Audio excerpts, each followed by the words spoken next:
wretched foul-lizard thing joins the Red Host. Cursed Sotek spawn. 5 and a third years now. Best of luck. This is an interesting battle plan.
Ah, 10,000 years I have been missing. But I am finally back. Holy shit, it has been the longest, just the most it's been pain. The last 2 weeks have been just suffering. But we're here now. We're free. Life is better. Oh gods. Hello everyone. Hello. Hope you're all doing well. Turn on some music for today. There we go. Holy moly. I have been suffering, but my suffering is at an end, thankfully. I am feeling much, much, much, much better. It took a bit, but we got there.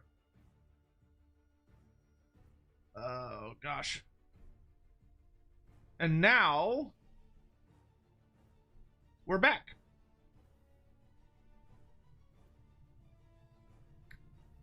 The stolen terror wings are helpful this week? Oh, God, no. Angst, what did you do? Oh. All right. So we're going to be playing against the Skaven today. And I'm going to be playing against T. It looks like there's another game going on at the same time. Lucky them, there's 2 games. Hawk, thank you for the 64 months. Thank you, my dude.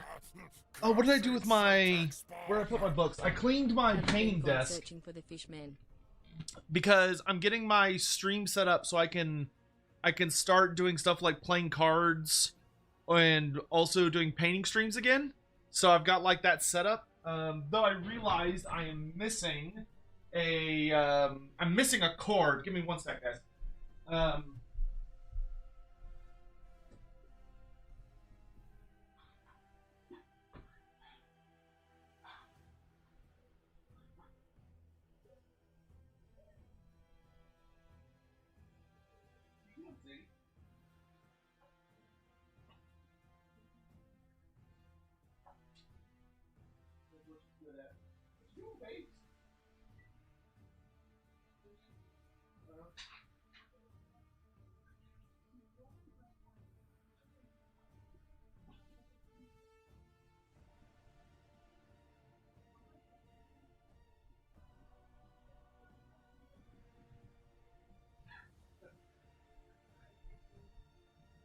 It sounds like her.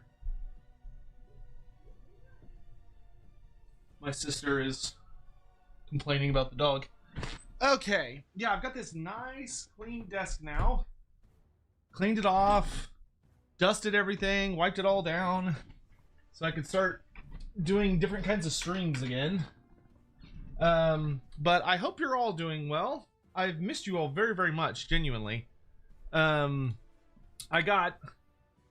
I got injured, something in my beard. Probably a piece of the cupcake my sister got for my dad. Also, my father retired today. So both of my parents are now retired, which is very exciting. They're about to go like on a trip and do all sorts of stuff. Living Legend, thank you so much for the 45 months.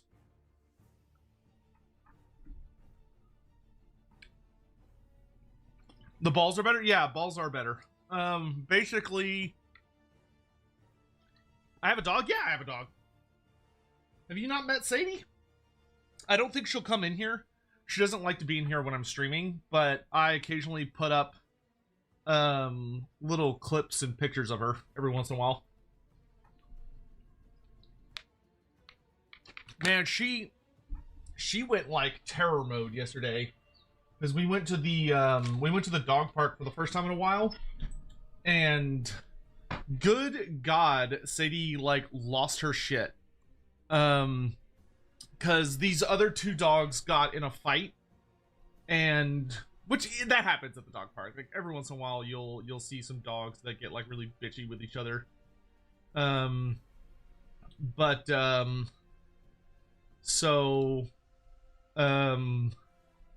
There was a whole thing, like these 2 dogs fought and like their owners broke them up, and then Sadie did what she always likes to do, where she fucking like, she goes in to like check on both the dogs that were fighting to be like, oh, y'all okay or whatever, because she just likes to get involved in everybody's business.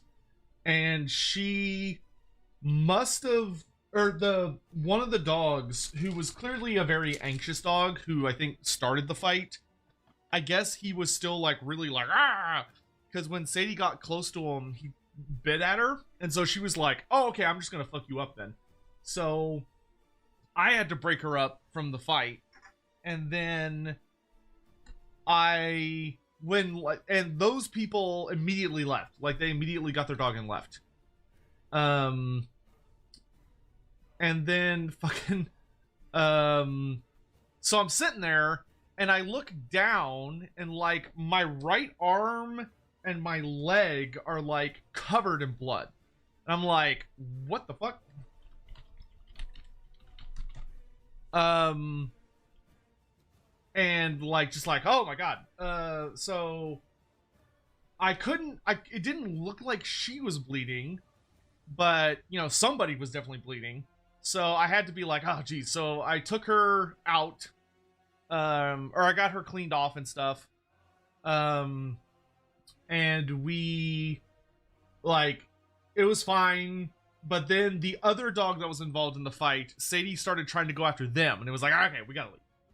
And I could tell she was pissed off. Like, her adrenaline was going. She was like, I'm gonna fight somebody. So we left, and turned out it was Sadie that was bleeding, but it was like the first dog, when it bit at her, it must have like just barely like caught the very edge of her ear. So like it bit her ear open, so it was like trickling blood. But that explains why she was so pissed off, because that first dog bit a little teeny tiny piece of her ear off. Like, you can't see it.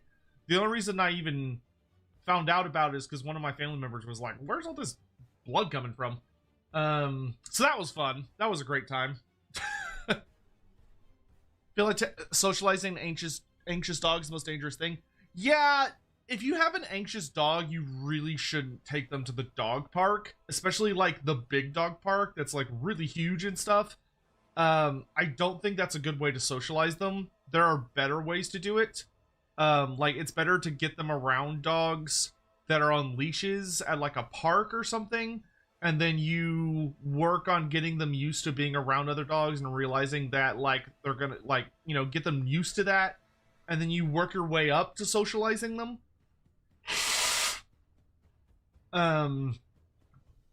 Or, you know, you work with people that are really experienced at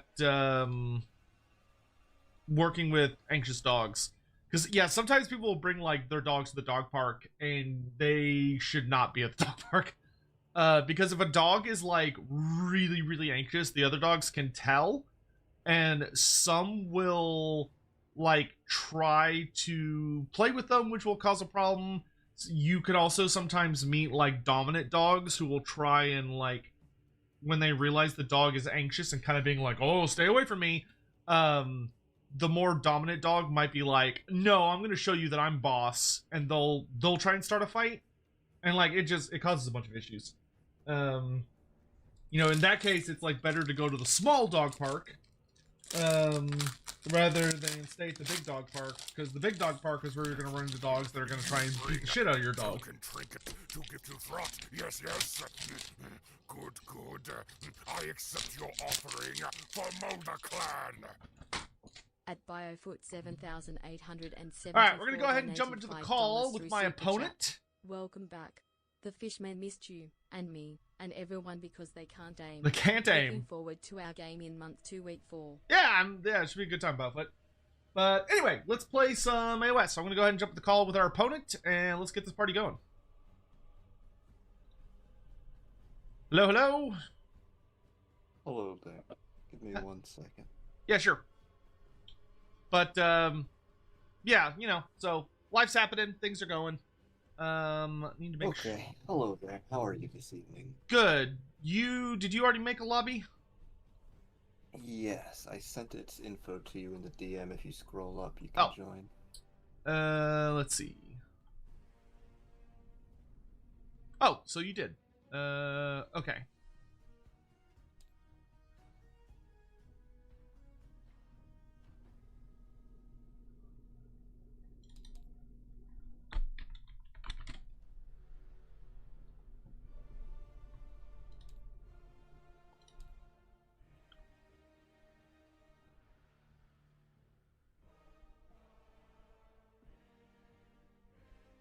Now, still not super familiar with the setup process as I'm still pretty new, so you'll have to bear with me a little bit. Yeah, that's no problem.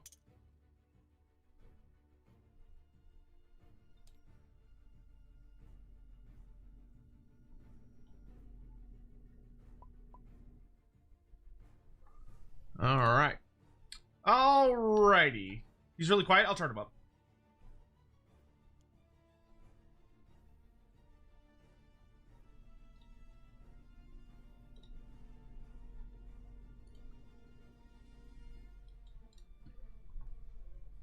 Actually, I'm going to refill my water. I'll be right back. Sounds good. Oh, that might be a little... Let's do like 170. Oh no, he didn't promote me. No! Okay, that's fine. Alright, so I believe he's going to be playing Skaven today. And I'm going to be playing my Seraphon, which should be a good time. Is the game going to show up? There it goes. Okay. Am I going to be playing Vermintide's a Quiet Drink event? I should be able to make some time for that. Yeah, it should be fun. Okay, so let me go ahead and get up all the stuff I need. But yeah, hopefully all of y'all are doing well. I do apologize that I have not been around much the last bit. To TLDR it, I had a wonderful, lovely injury to my to my nuts, which was super fun, and it made it really, really difficult for me to like just exist in general. But it made it notably difficult for me to sit or stand for long periods of time. Unleash your soulbound hero shenanigans on Ryan. How dare... I think they walked away, so that I will communicate that. But the fact that they have a custom hero, oh dear. Okay, I think... Alright. Welcome back. Alright, would you promote me in TTS so I can get the army out? How does that work? So in the top right, if you left click on my name, you'll see an option to promote. Gotcha. There you go. And that'll let me post things like my army.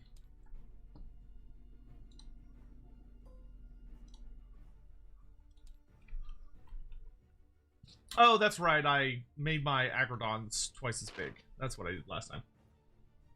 Okie dokie. So let me pull up this week's battle plan. We're playing Blood Bowl.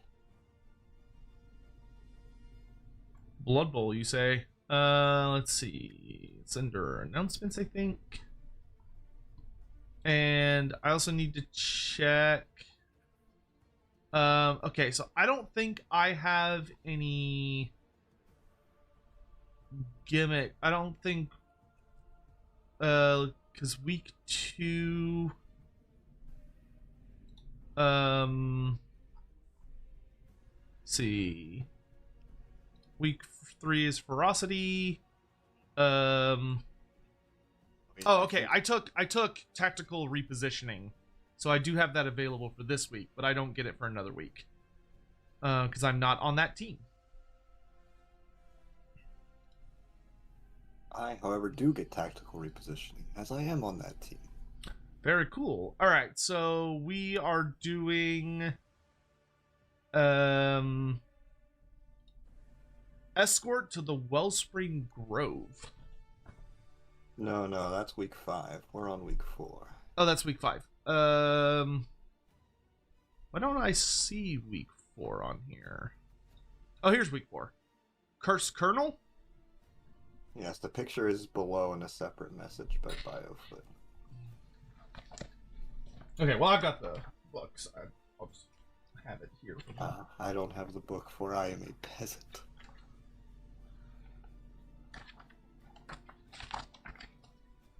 Okay. There's a rot seed. It's a 40 millimeter marker.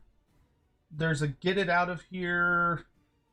Place a friendly model within 1 inch of the rot seed. Roll 2d6. If the target's not in combat, roll 3d6 instead. If it's a monster, change the lowest to match the highest.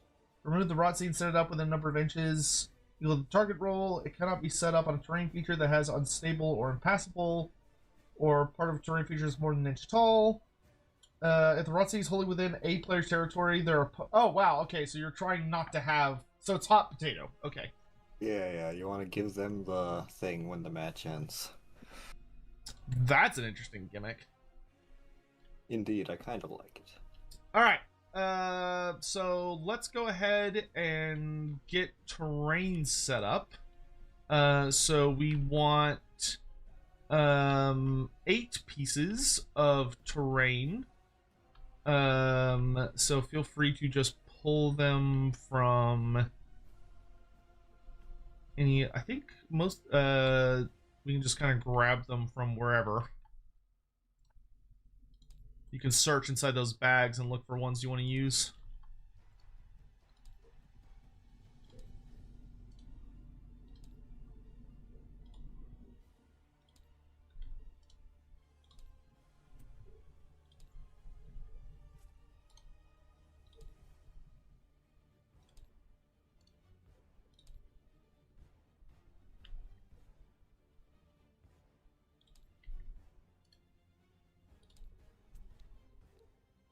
The lack of lizardman structures makes me sad.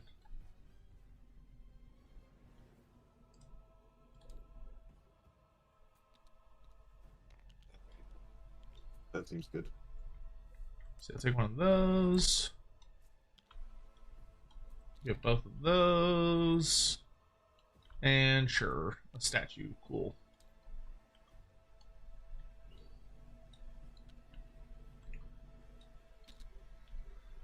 Alright, so I believe we start by putting down regular terrain.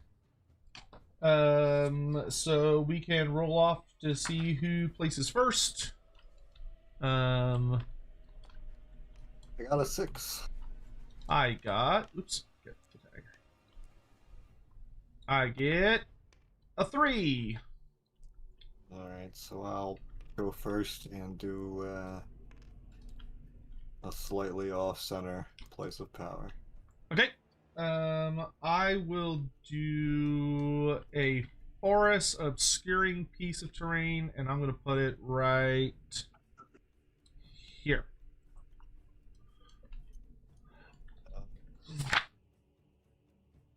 Obstacle.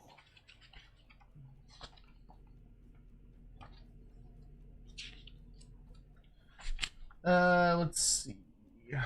Then let's do another forest, and we'll put it over here.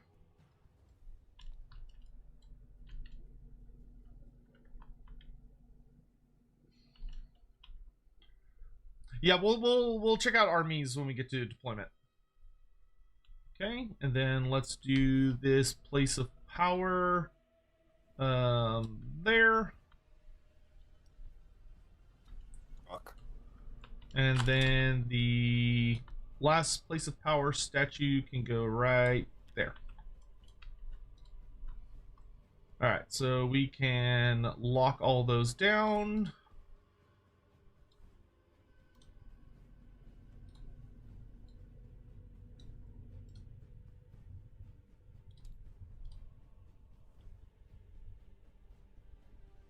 Alright, and then we will now do contamination. So after determining territories, starting with the player whose general is the lowest rank, players take turn. Okay, so let's start. What rank is your general? Rank 2. Okay, my general is still rank 1 because he keeps dying. Poor guy. So starting with me, I will pick a terrain feature outside of my territory to be contaminated, and I also choose which territory. All right. I will take. I'll take this side of the board. So I'll be here to here. Okay, so it's like that. Gotcha. Yeah. It's a weird deployment zone. Yes, it is. All right, and because of that, I will pick a terrain piece wholly outside my territory. So I'm gonna pick. I'm gonna pick this forest right here to be contaminated. I'll put a Nurgle piece of terrain there. I will pick this one. Okay, and then one player. I guess I'll do it this time because I normally don't do it. I will roll for each remaining piece of terrain to see. No, actually, you know what? No, you're Skaven. You should roll it. Yeah, so if the you, Skaven dice, it'll be better. yeah. So why don't you roll for? Let's start with this place of power. All right, first roll. It's a 3. So no it damage. is not corrupted. Okay. Let's do this forest. Corrupted. Okay. Yeah. Actually, let's use these big Mark of Nurgle tokens because they're a bit easier to see than the disease tokens. We also need to settle on something for the. Oh yeah, the football. I've got just the thing. Nice. Which Obstacle next. Nope. 1. The statue. No, Clean. the altar. Huh, all All right. in one. Getting them out of the way. Obstacle. Okay, that's it. Wow, there's only Only 2. 3. Or the base 2 and then the. Yeah, base 2 one. and the 1. Yeah. All right, this Emberstone cluster will be our Seed of Rot. Is that what it's called? Yes, a rot seed. Okay. There we go. So we'll put that in the center.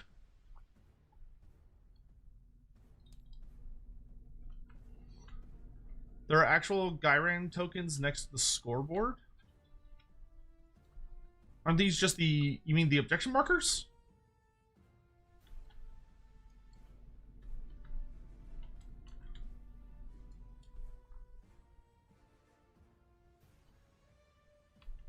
Or is it under old tokens, maybe? No. Oh, these are nice. Okay. All right. Anyway, well, you know, what we've got works fine for us.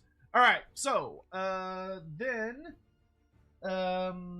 because I selected zones, I begin deployment. So I will go ahead and walk you through what my army does. Or oh yeah, terrain. Yeah, do faction terrain. You're correct. So I do mine first. So I'll put down the Realm Shaper engine. Let's see, it has to go within my territory. I'm gonna put it. Let's see, I'm gonna put it as close as I can.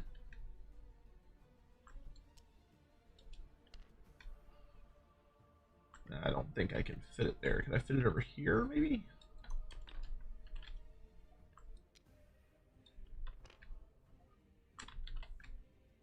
Okay, yeah. So it's more than 3 inches away from everything else, so I'm going to put my Realm Shaper engine right there. And I will place the null hole right on the edge of my territory. Okay. Right there. Does it need to be more than 3 inches away? Away for null holes. Just one? Wow. Yeah. All right. Okay, so now getting into army deployments, I'll go ahead and go over my army. So my army has 2 detachments. Yeah, that's right. So my first detachment is the vast majority of my army, or first regiment, I should say. So I've got Krokgar the Renewed. He is... Oh, actually, I needed to check one... Sorry, one second. I needed to check one thing really quick. No problem.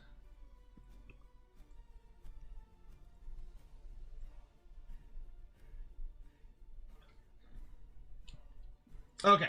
Yeah, because I changed a little thing about my my lord. Okay.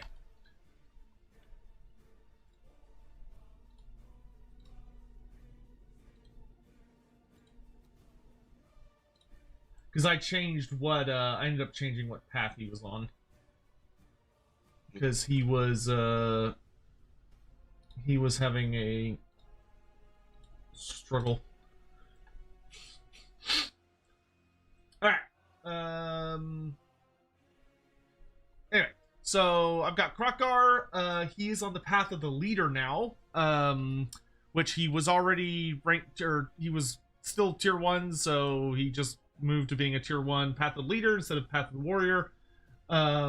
So he has conserve strength, which is that at the end of every turn, yes, your lord does get reduced by 1 rank, but you can't go below 1. So you go to a minimum of 1. So he's still on 1. Although I think I do lose some renown points. Remove any ranks scanned from that path, reduce rank by 1, and reduce renown points to minimum for the new rank. Then pick a new path the unit is supposed to embark on. Sacrifice master and mighty rank. You can change the path of Thyrian. Mighty rank. If you change their path to the path of Thyrian, elite, reduced to 15. Yeah, so my renown's gonna get reduced to 5. Yeah, so I'm gonna lose 4 renown points. I think it's worth it though, because the path of the warrior was not working out well for him. Okay. And then, so what he does now is that he heals 1 wound at the end of every turn, and then at the start of every hero phase, he heals D3 wounds. So he has just a butt ton of healing. He also has the Beastmaster rule, which means that any Seraphon cavalry and Seraphon monsters that start within 12 inches of him get plus 2 inches to their movement for the rest of the movement phase. And then he just hits relatively hard, and if there is a unit of Agrodons nearby, they do not lose fight tokens if they didn't fight like they normally would, so long as they're they stay within range of him. Then I've got the Fangs of Sotek, which is my unit of Agrodons. I have reinforced them, so there are now 6 of them in a unit instead of only 3. They also have... They're rank 2 on the path of the attacker. So they have Battle Fury, which lets them run in charge at all times.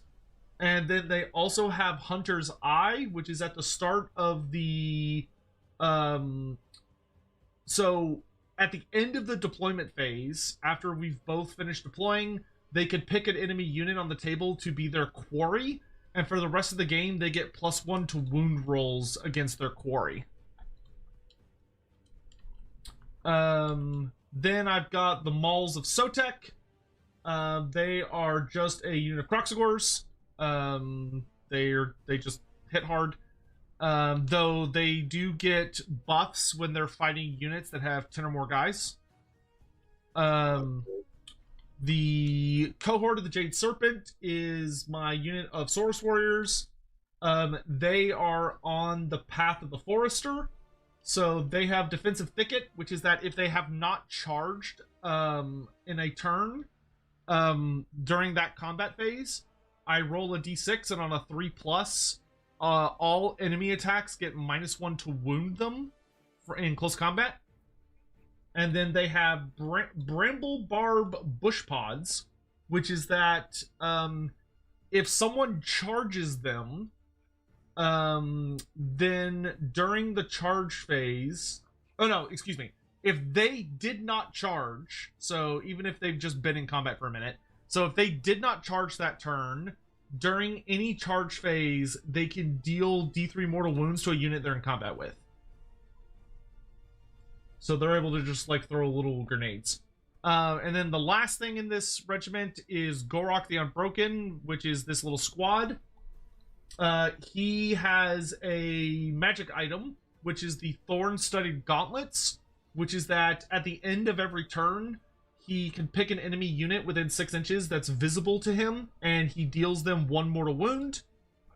And he is on the path of the Duelist, and he has the ability called Deflection, which means that all weapon abilities that target him do not get any critical effects. And then the last thing I have is Iztek, Bearer of the Sacred Eye, who is my only wizard. He is on the path of the Sorcerer, and he has Focus Sorcery, which is the first time he uses a non-summon spell every turn, he gets +2 to cast. For his spells, he has the Lore of Magic from or the Celestial Lore, which he has a spell that gives a unit run and charge, a spell that lets him throw a comet at an enemy unit, which deals more damage the more people there are in the unit.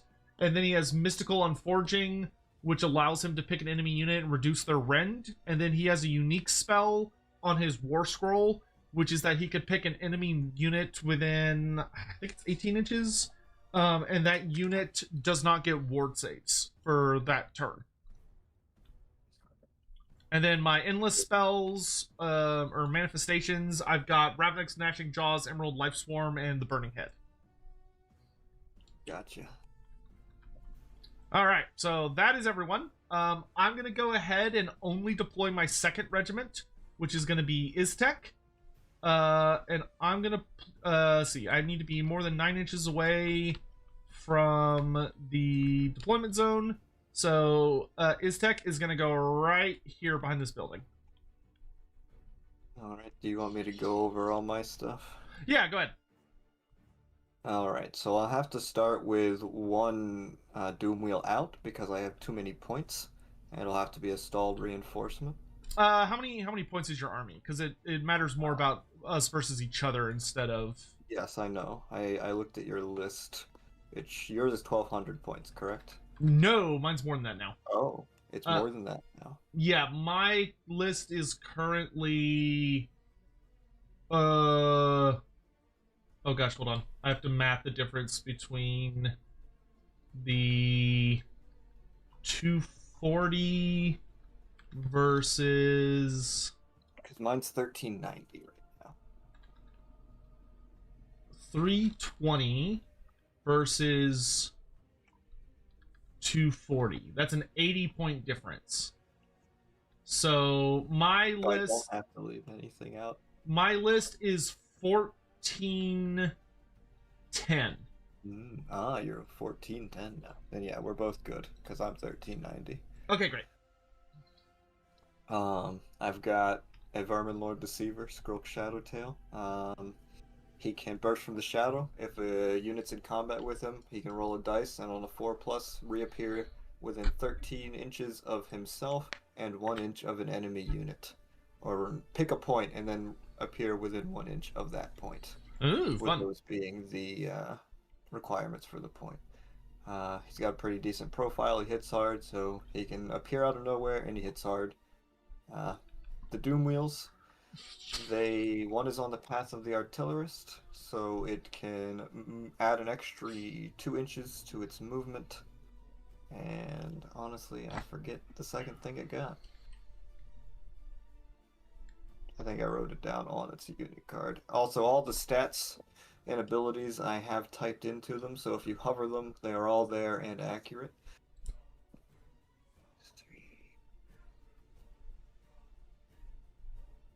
The Clan Rats because I remember what they have. They are on level 2 on the path for the Skaven. So on top of their normal recursion that they have from their ability to return D3, they can make a roll of a D6 and on a 3-up return 3 slain models. Wow, okay, so they get D3 plus 3 on a 3-up. That's cool. Yes, and then the always 3 claw steps ahead on this unit adds an extra 2 inches to its movement. That's only for the blue rats. The purple rats aren't quite on the same thing. They don't have a path yet, so they're just rats. Okay. Picket Claws. He is an Arch Warlock, so he's Wizard. He has the Pit Tinkerer, so he can reroll the characteristics of the Doomwield's movement things and buff their damage for their movement ability within 13 inches of him. And if a friendly unit, Skyer unit within 13 inches uses the Covering Fire command, no command points are spent. Ooh, that's cool. Okay. And my AoA hero is a big boy through 50 points. Wizard. Path of Conjurer, so he adds +1 to summon spells and +3 inches to his range to summon spells.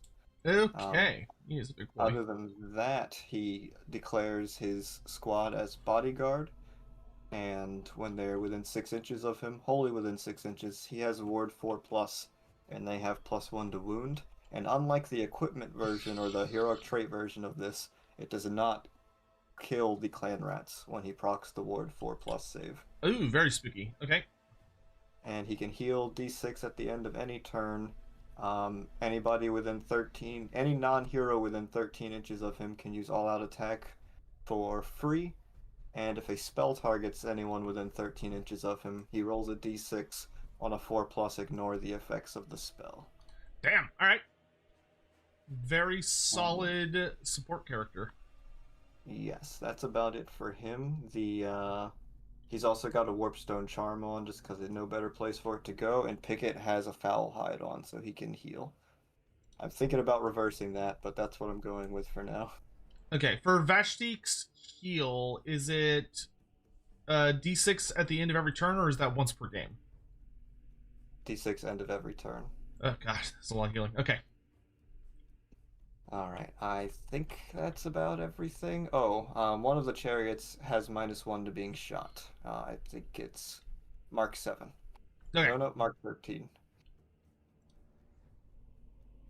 Okay, Yes, so it's Mark 13 is -1 to be shot at. Okay. I don't think I have any Oh. shooting, so that probably won't matter. Oh, well, won't matter then. Alright, oh, and I swapped out my spell, one of my spells for Kronspine Incarnate with one of the rewards, so I have the other 2 normal summons of Bell and Warp Lightning Vortex for Skaven, but I have a big old Kronspine Incarnate. Spooky. And that's Alright. everything. All right, sounds good. Well, it's your turn to deploy, sir. Yes, I shall first deploy Skrok, who is in a regiment of his own. Okay. And what do the Gnawholes do now? So within 6 inches of the gnaw hole, a unit can, I think it's only infantry, I'm going to have to double check, but I believe only infantry can jump into it and appear within 9 inches of another gnaw hole, but 9 inches away from any enemies, I believe. I'm double checking. Okay, and what battle formation are you running? The Skyer one that gives me the ability to roll a d6 and either blow up my own unit or buff it. Warp Cog Convocation? Yes, that one. Yes. Oh, this is a goofy rule. Okay, that's fun. Okay. Yes, on my movement phase, they can hop into the gnaw hole and then appear next to another gnaw hole within 6 inches, but 9 inches away from enemies. And if you walk through them, it hurts you. And I can recur an infantry unit from them at the end of a turn with a command point. Cool. Okay.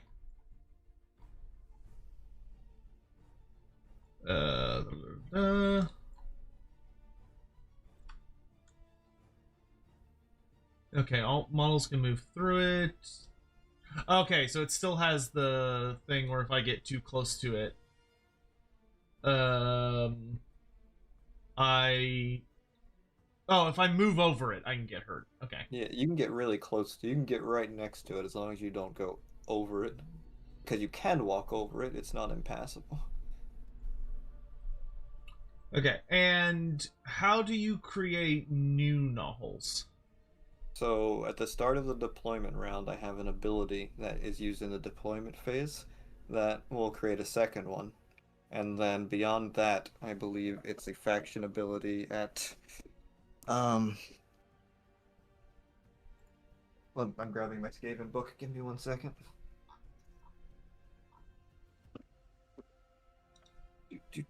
Faction traits.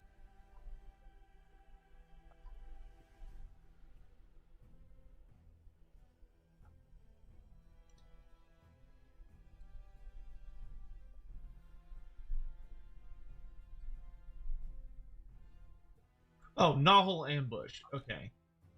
Pick a friendly unit. Oh, no, that's...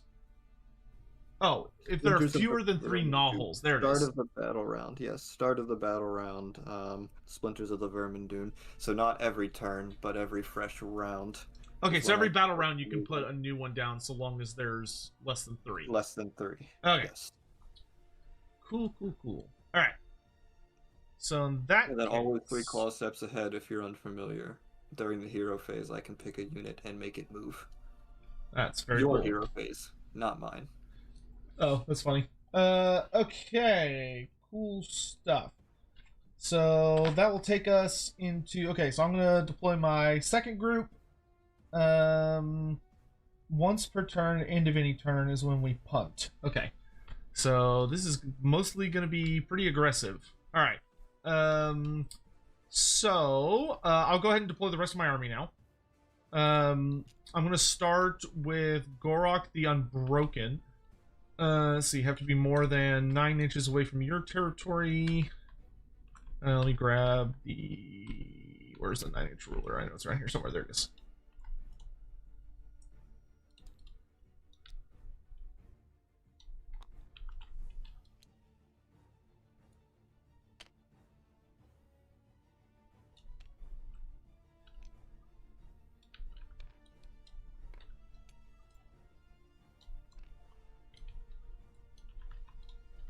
Alright, lads, it's time to splat some rats! Alright, so we'll go here, here, here, and then we'll put the token over here, because the token's not an actual model. Alright, so there's Gorok. Next, we'll do the Cohort of the Jade Serpent. Where do I want to put them is the real question. We should probably have them pretty nearby the boss skink, so I think we're gonna go down here. Yeah, that's fine. So we're gonna put them down there. I'm gonna start Krokgar next to this piece of terrain, or near this, not super near it, but near enough that he can purify that terrain, because God knows he needs the...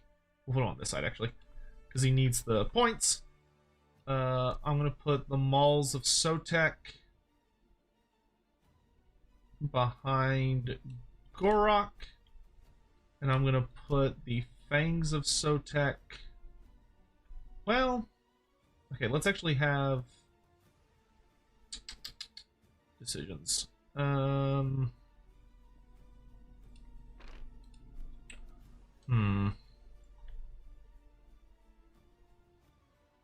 Okay, I think what we'll do... for you. Yeah, what's up? Shouldn't I have already placed my second Null now that I'm thinking about it, since the battle round has started, or does the battle round start after deployment? I'm not After sure deployment. on the So finer points yeah, of so that. we are not yet in Battle Round 1. Okay. Battle Round 1 is after deployment is over, and the game has, like, officially started. Alright. Wanted to make sure I wasn't cheating. Yeah, no, you're all good. Let's put you here. And then I'm going to put Krokgar here and just hope that piece of terrain doesn't go kaboom. Actually, we could probably start a little closer. Yeah, that's fine. So let's have Krokgar there. And then I'm going to have the Fangs of Sotek. I think we're going to just go kind of ham on this flank. And then I think we'll move... I don't really need them. I really just need them to hang out with him. So I think I'll just have the cohort, the Jade Serpent, babysit Iztek.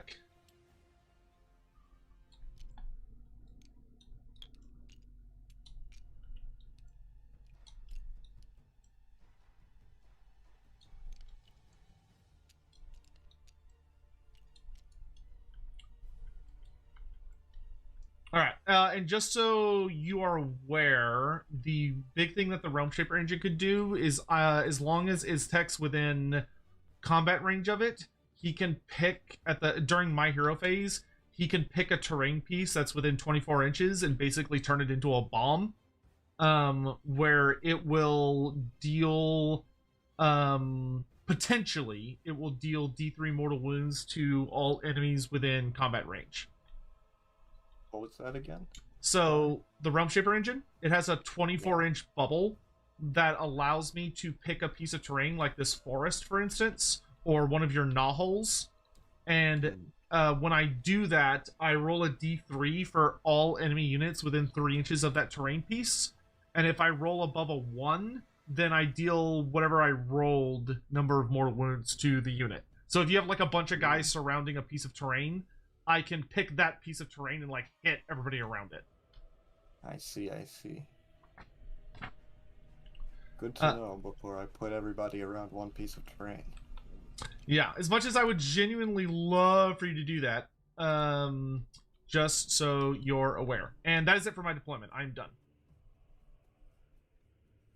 All right. Well, you want them a little louder? Yeah, hold on. Deploy the rest now. Let me know if that's better. Oh, what to do. Let's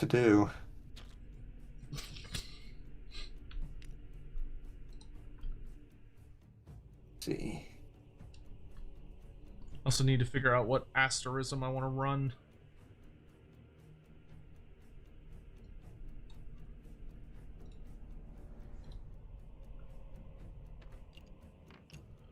We're probably gonna want Sotek the Deliverer.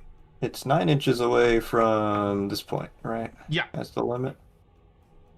Yeah, here, I'll make a ruler on both sides. Oh, look at that.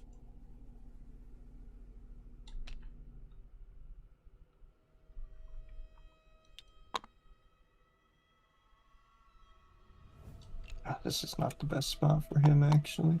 I'm a little sad there's not more corrupted terrain, because that's like the easiest way to farm It'll be fine. stuff.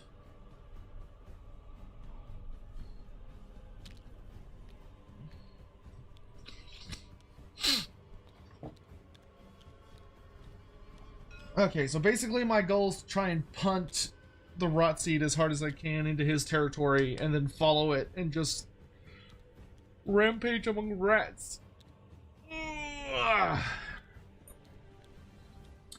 Question is, do I want to go first or second?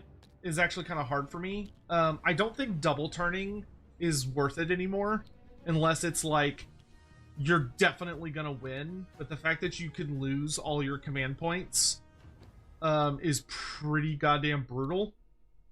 Like, I think that's the one regiment, but you don't have another, so I just deploy my other regiment again, right? Yeah, thought so. And like, he has shooting and I don't. So I think for me, it'll probably depend on where he puts that second knowhole. If he puts it like... No, I think I'm going to want to go first, because that'll allow me to reposition better. As much as you warned me, I think I still did it. Well, I mean, there's a 1/3 chance for every unit I swing at. It does absolutely nothing. So it's not like the most powerful thing. It can whiff pretty hard. Yeah. Let's see. I think I'm probably gonna want to go first. That way I can kind of suitably reposition. Blue is like right there. Yeah.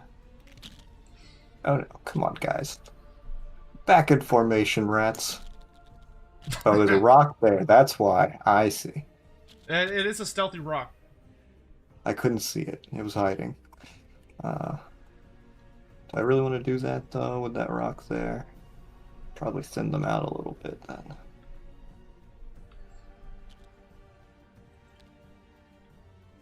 Or... yeah.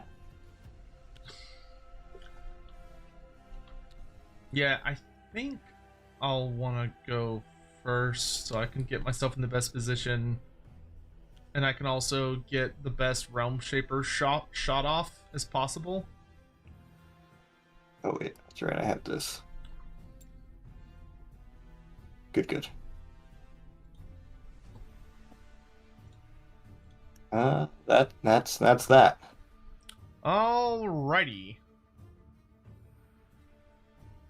Okay, so this will take us to the end of deployment and the start of battle round 1.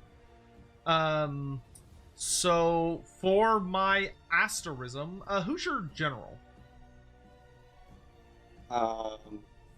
Vashti gone Smile Stop. Okay. Yeah, that's fine. All right, I'm gonna do Sotek the Deliverer as my asterism. So what that means is everyone in my army gets plus 2 inches to their movement for the rest of the game. The gimmick that I have is at the start of the 3rd battle round, if I am in close combat with your general or I've killed him, then at the start of the 3rd battle round, I get to pick another asterism. If he's out of combat and still alive, then I will not get the bonus. Pretty easy to achieve, I think, considering his job in my army. Yeah, normally that one's pretty straightforward to pull off. And so at the start, this is when you deploy your second novel, correct? Yes. I'm gonna place a very risky Nahal in hopes of winning priority. Well, since I finished deploying first, we don't roll off. I'll just decide if I want to go first or second. Oh, that's right. Well, at least you'll have to pay attention to it, but worst case scenario. I suppose that could give Krokgar something to do. Yep, right there. Okay. Alright, I think I am going to go first. Yeah. Alright, so I'll go first. Very first thing that happens is I have to roll for see which of the contaminated zones is going to blow up. I'm just going to do it where 1 is the centerpiece, 2 is on my side, 3 is on your side. Alright. Alright, so 1, 2, or 3? 3! So it's the one on your side. I think the only thing in range is the Vermin Lord. Yeah. I guess the terrain piece is also in range. I forget what this even does. Wide rollers. D6. On the 1, it's mortal damage. Okay, yeah. So I roll. Oh no, it's only units, so it will not affect terrain pieces. Okay, so I will roll a d3. On a 1, your Verminlord takes a mortal wound. On a 2 or a 3, or sorry, on a 2+, he gets strike last for the rest of this turn. So not your turn, not the whole battle round, just my turn. So shouldn't really do anything, but let's see what we get. We got a 2, so he has strike last until the end of the turn. Whoop-de-doo. Very nice. Okay, so that takes us to the actual start of turn. So I'm gonna do... okay, for hero phase stuff, I'll start with the easiest stuff first. So I'm gonna start with my Realm Shaper engine. So activating the Realm Shaper engine, pick another terrain feature within 24 inches, and I can choose up to 3 enemies within 3 inches of that feature. So I could pick this. The Gnawhole is out of range. Yeah. So I'll pick, I'm gonna pick this Place of Power. Mm-hmm.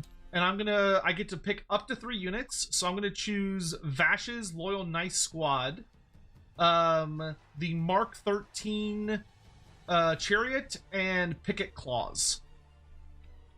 All right. Oh, and just to update you, I misspoke in the beginning. It's the Mark 7 Chariot that is on the farther along the path, and it gets +2 to its movement and ignores guarded hero when shooting. Ooh, The spooky. other one, Mark 13, is the one with -1 to being shot. Okay, and how fast are these things? 2d6 plus 2d6 plus 7. 7 But this one's 2d6 plus 9 then. plus 9, correct. That is pretty I fast. probably used that. All right. So starting with rolls, Vash's Loyal Nice Squad, looking for a rolling a d3. They take 2 mortal wounds. 2 mortal wounds. Goodbye, little guys. Glory Power Chariot Mark 13 will take 2 mortal wounds. Now that's a tragedy. And then Picket Claws will take 3 mortal wounds. Oh, the horror. All right, that's it for the Realm Shaper engine. So that will then take us to other abilities and spells. Oh, we both have 4 command points. Oh yes, you end your hero phase. Yeah, I'm currently in my hero phase. So let's go to spell casting. Mm-hmm. Let's see. I have 2 spells on this guy. Let's see. Speed of Hanshi is 12 inches. Mystical Unfortunate is 12. Comet's Call is 18. I don't think I'm in range for any of those. So let's have Iztek cast.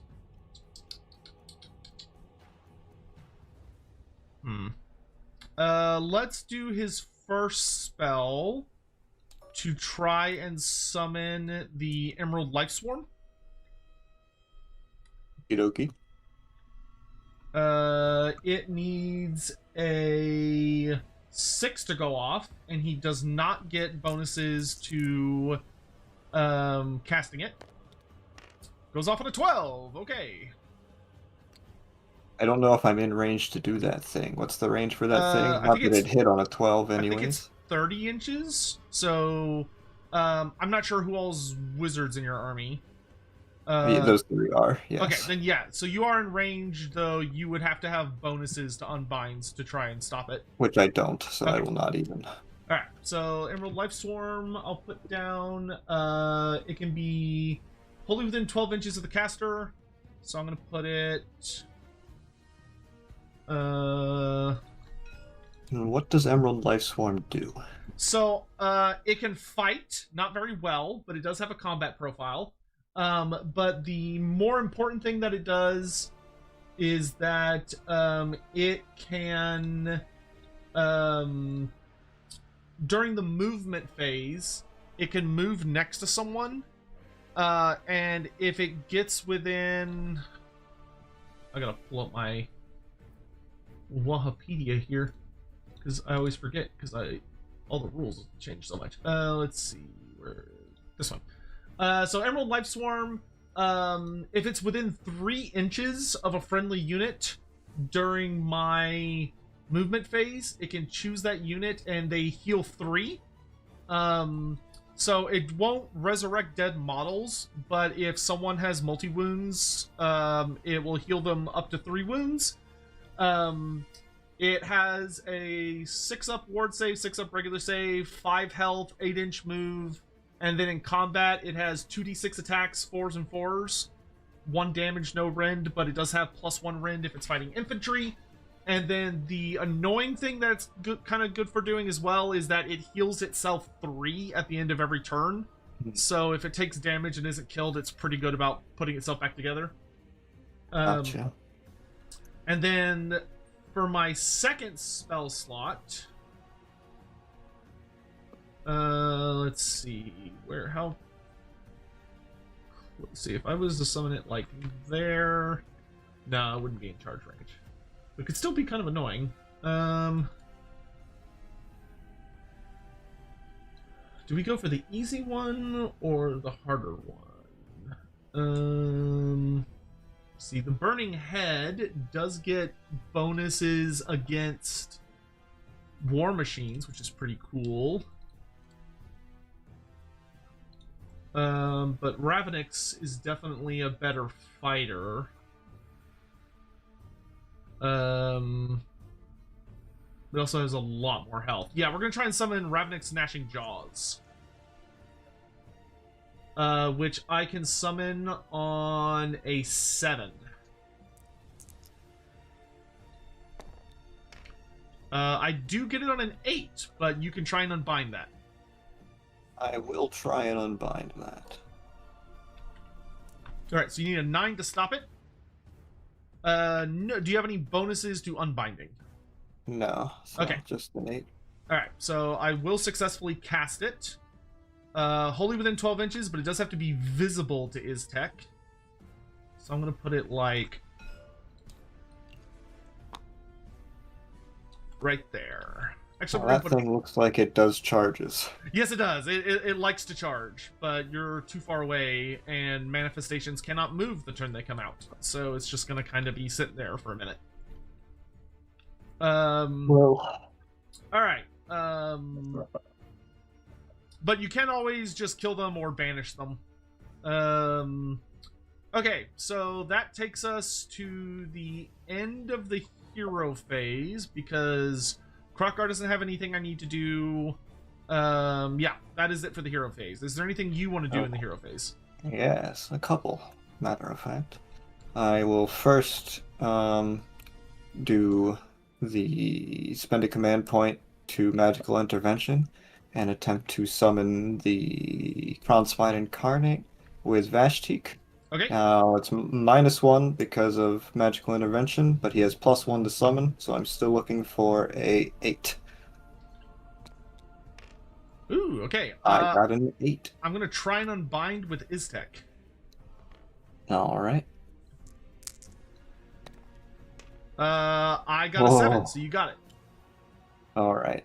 So I to double check how much range I have for this thing, sorry. Crazy Fort, technically yes, mostly through Lorebeard stuff, Kronspine. but there are some things I'd like to have come out in the near future. I did do a big video talking about the Tiger Warriors. I don't know if you've seen that one yet, now that the Tiger Warriors are officially coming to Total War and Tabletop. Though they're not going to come to within Tabletop 12 for a inches while. of the caster, 9 inches from all enemy units, so wholly within 15 inches of Vashtik. Drop it in front of him to get a measurement. I need to look up the Kronspine, because I haven't fought one. 9 inch. Now, do your manifestations count for this 9-inch rule? That is a question I do not know. No, I don't believe manifestations count as units like that, no. I don't think so either, but I wanted to double check. So in theory, well, it's starting a little bit forward, so that's like... Can you measure the distance from where I'm measuring to Vashtik right quick? Oh, yes.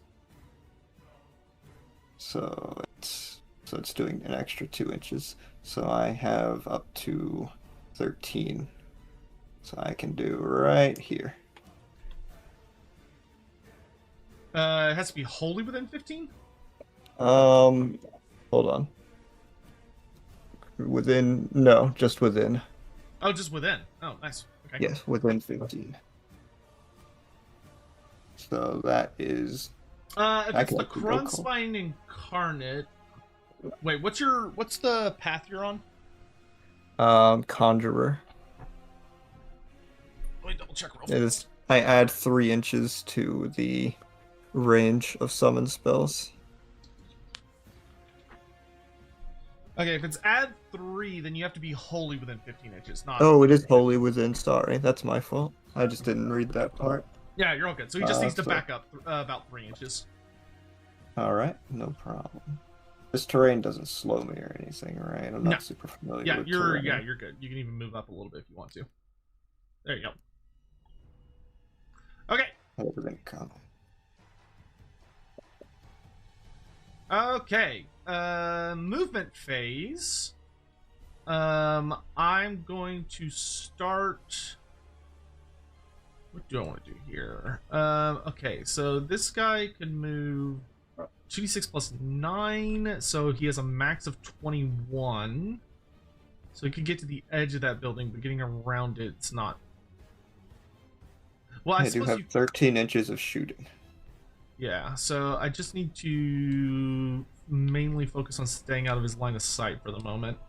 All right, I'm gonna have the cohort of the Jade Serpent move up a bit.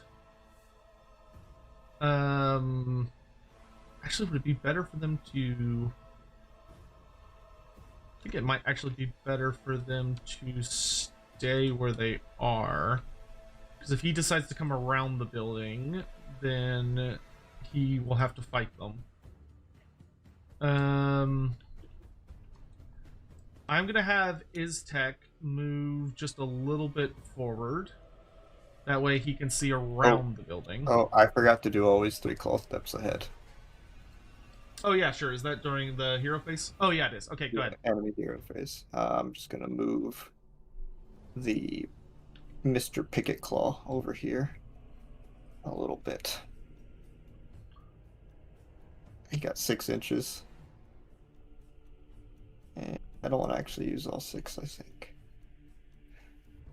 Well. Yeah.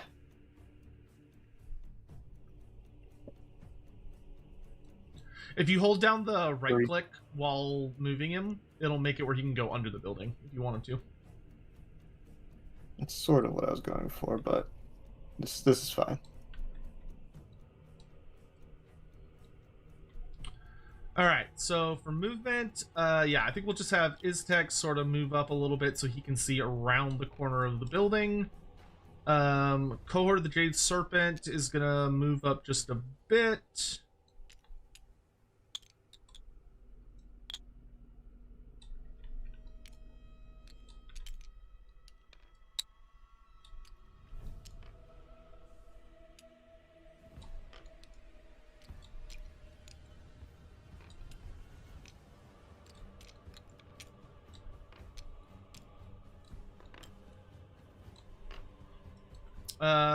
I'm going to have Krokgar, because of the Sotek the Deliverer ability and his own personal, the Beastmaster, he can move. His movement is going to have +4 to it, so he can move 14 inches. So I'm actually going to have him move towards the gnaw hole. Mm-hmm. And he doesn't have to charge it, so he's just going to move in combat range of it. And that should effectively block any attempts, because 9 inches has to be 9 inches away from any units. Yeah. Oh, well, I intend to. I'll blow it up, but I've got to move close to blow it up. You could just leave it there, you know. Yeah, I could, but then he'd have to sit there and babysit it. I don't know about that. Gorok is going to move 7 inches this way. The Mauls of Sotek will declare a run. So they can move another 4 inches. So they can go 5, 9 plus 2 is 11. So they're going to move up just a little bit in front of him. I don't think we'll go the full 11.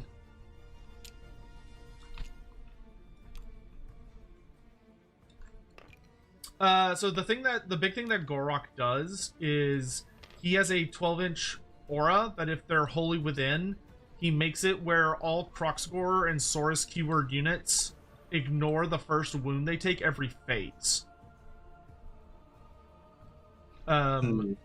So for instance, they would only so like if you did one piece of damage in the shooting phase, they'd ignore the first one, and then the charge phase they ignore the first one, and the fight phase they ignore the first one. Gotcha. Alright, and then the Fangs of Sotek, they started their turn wholly within 12 inches of Krokgar. So actually I don't think I need Krokgar to be that close to the Nahul. I think I want him to just be just within 3, so he's in combat range. But I don't think I need him to be, I don't need him to be like on top of it. There we go, that's good. That way he can leave pretty quick. Let's see. I could have them blitz forward.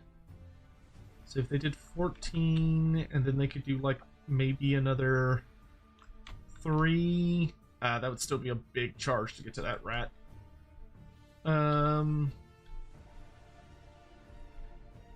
But he is kind of on his own out there.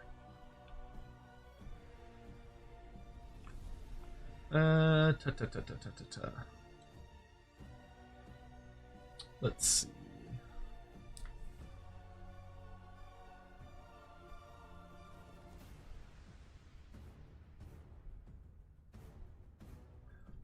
I think we'd be better off. Yeah, okay, we're gonna go over to here with our goal to be to stay wholly within 12 of the big man.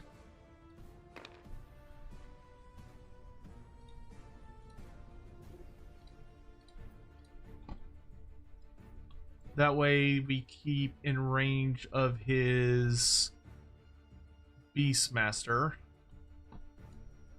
so that the next turn we can still blitz pretty effectively.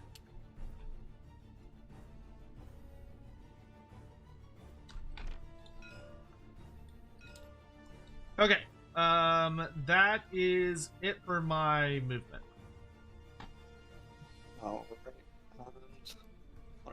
Phase commands again. Have to double and redeploy. Yeah, redeploys, just pick a unit and they can move d6 inches.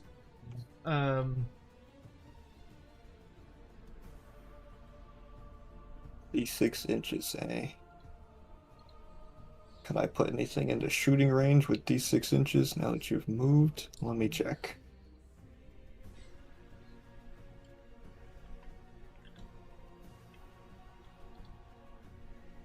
Put him into charge range, though, yeah. Chat, how are Possible y'all doing? 13 inches. How? No, you can't do a 13-inch charge, right? That's not possible. No, 12, unless you have a bonus to charge.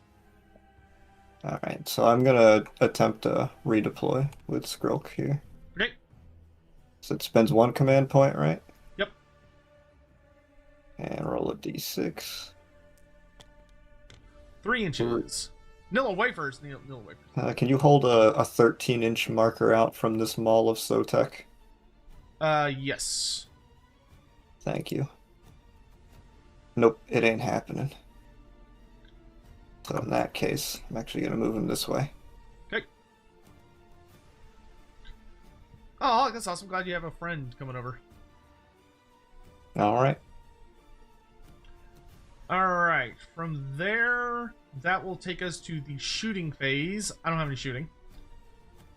You're not in range of any of my shooting. What's the range on your shooting? 13 inches. Oh yeah, that's pretty short. Okay. Yeah, for all 3 of my... And then him at 10. Okay. Alright, so that will take me to the charge phase. I'm gonna start by charging Ravenix Gnashing Jaws. You cannot. You summoned it this turn. They can charge, they just can't move. What? Well, that's news to me. Yeah, so the gimmick is that the when you summon them, it basically is like it kind of like counts as their move. You can think of it as that per turn, but they can always charge the turn they come out if you could summon them close enough to something. I've been playing wrong in my previous matches, if that's the case. Ah. But I accept it. 6. Yeah, so we're gonna charge and fight this thing. I don't think I want the Emerald Lifesworn to fight that thing, because I believe it specializes at killing other... It does indeed.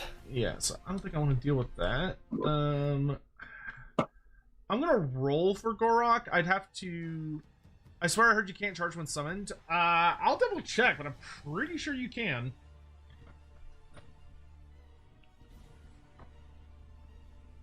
Because the general law for teleport actions, which is what a summoning is. So like whenever you have a unit that relocates or teleports or does anything like that or comes in from off the board, the general rule of thumb is that they can be placed within a certain distance of an enemy. They can't move, but they can charge. So like if the Skaven go through a gnaw-hole, for instance, or if you have like a unit gets summoned onto the table from a summoning ability, or like Stormcast Eternals that were deployed in the lightning storm that come down. Yeah, manifestations can charge the turn they come out. Yeah, from my quick Google, it does indeed seem to be the case. Unfortunate, because I gave myself a nerf because I've been using manifestations heavily. But, you know, good to know now. Yeah.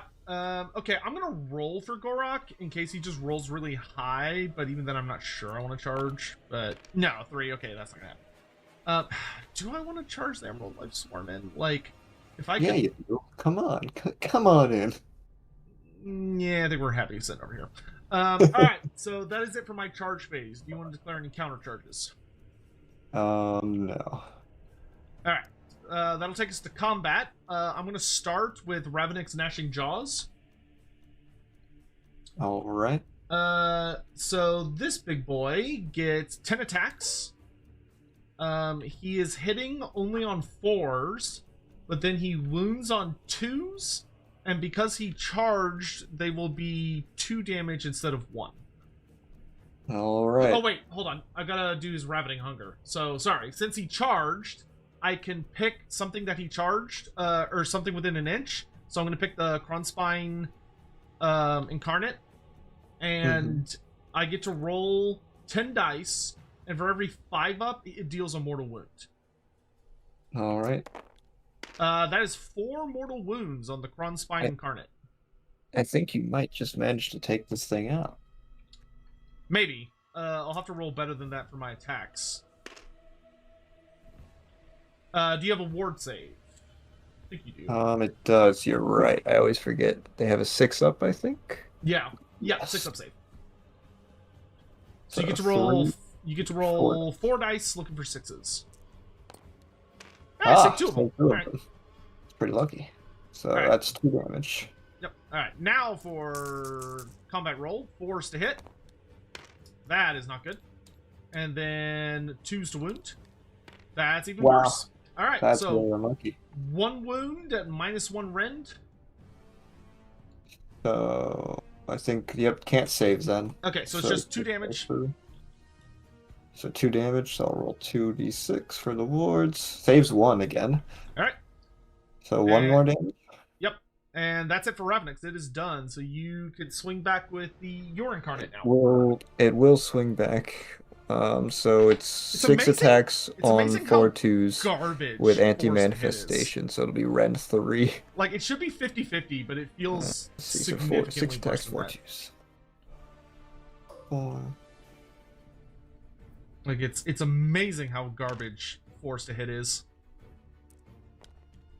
Wow. So Yeah, I know that's that feel- 1 going through. Does 3 damage. Okay, so I get 3 ward saves. No, so I take 3 damage.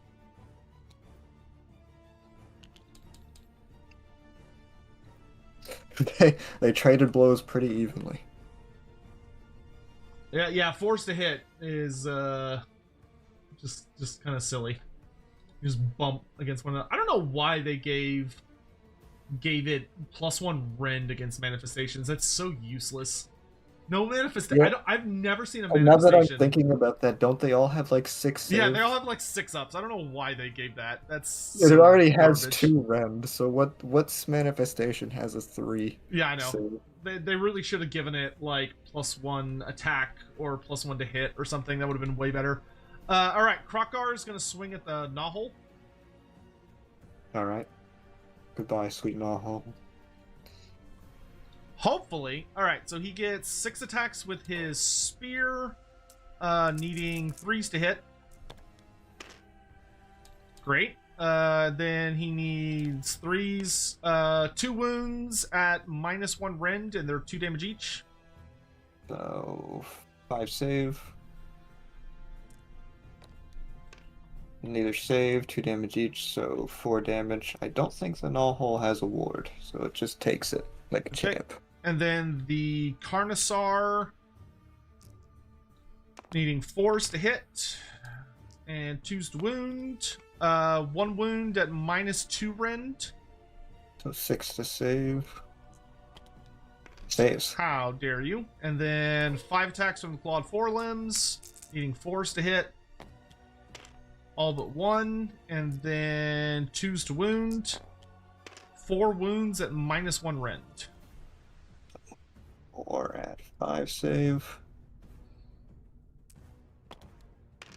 1 And save. those are 3 damage each. So that wipes it, yeah. Okay. Alright, and then end of turn, Krokar is going to attempt to cleanse this piece of terrain. Alright. And Oh, he I'm a fool. does. I'm an idiot. I forgot that I wanted to be within 3 inches of this terrain. Oh well. Oh, that little token is... Oh, okay, the main one is bigger than I thought. Okay. I'm going to use this monster token as my... I've purified. Oh, yeah, your Vermin Lord moved too far away, didn't he? Okay. Yeah, I wasn't thinking about it at the time. Had something else in mind and forgot about it.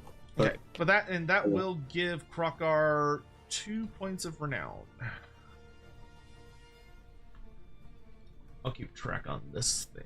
So he will move up to having 7. Hooray! And there was much rejoicing. Alright, that's it for me, so it is now your turn. Alright, at the end of your turn, I'm going to use the Foul Hide on Picket to roll a D3 for him to heal. He got 1 health back. That's... So he's at 2 now. Pick this up and move it with him. And going to roll the dice for the rats you killed as well.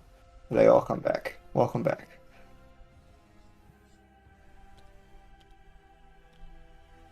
Alright, now actually starting my turn. With the hero phase, I'm going to attempt to summon the bell Okay. with Vaptik. So I have a +1, so I'm looking for a 6, I think. Let me double check.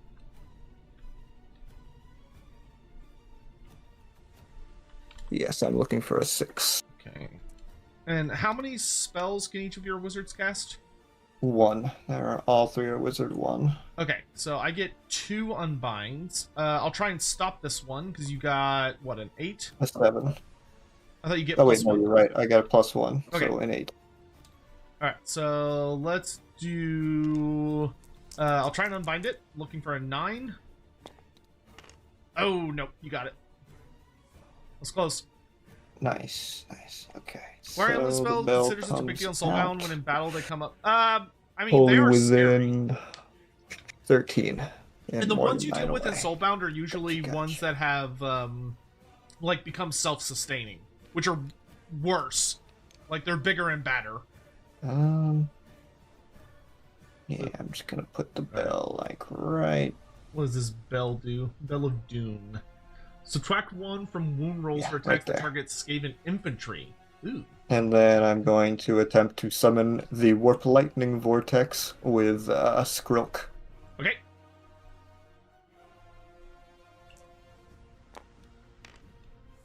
An 8, so it goes off unless you can unbind it. He's too far away, so you get it automatically. Okay, so Warp Lightning Vortex is Actually, fully starts for within 18. Yes, 18.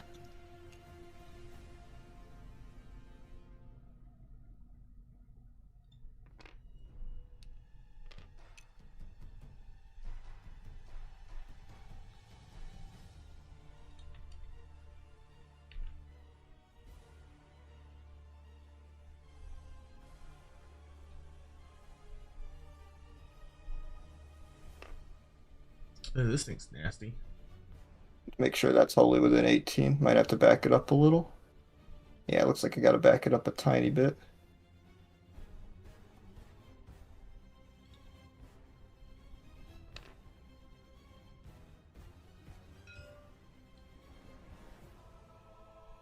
Yep, good. Even push it a little bit. Alright.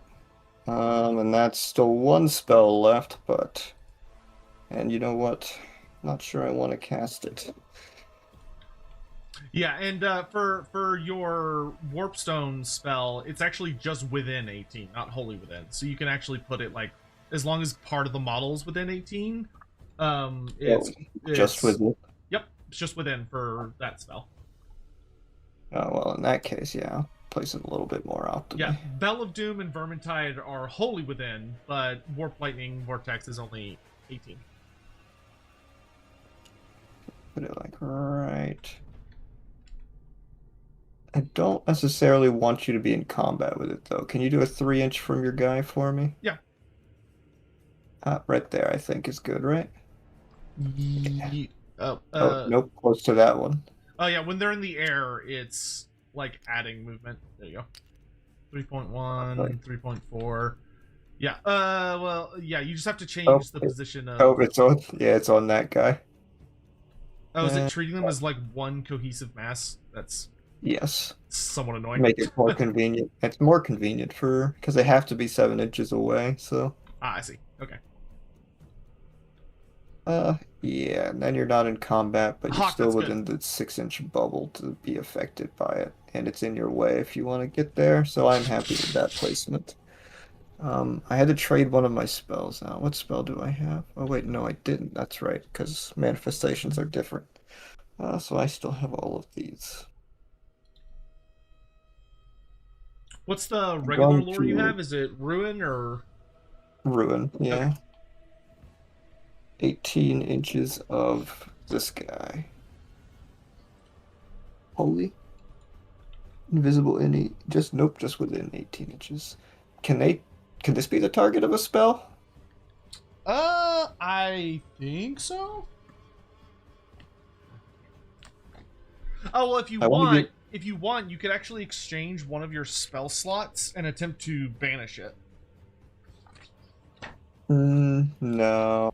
Well, I guess that'd be maybe more guaranteed, but no, because if I kill it with the thing, I can heal my crown spine off of killing it. So oh, that's true. I'm going to try and warp gale it to give it strike last. Let me. If I can. I think you can. Let me double check it.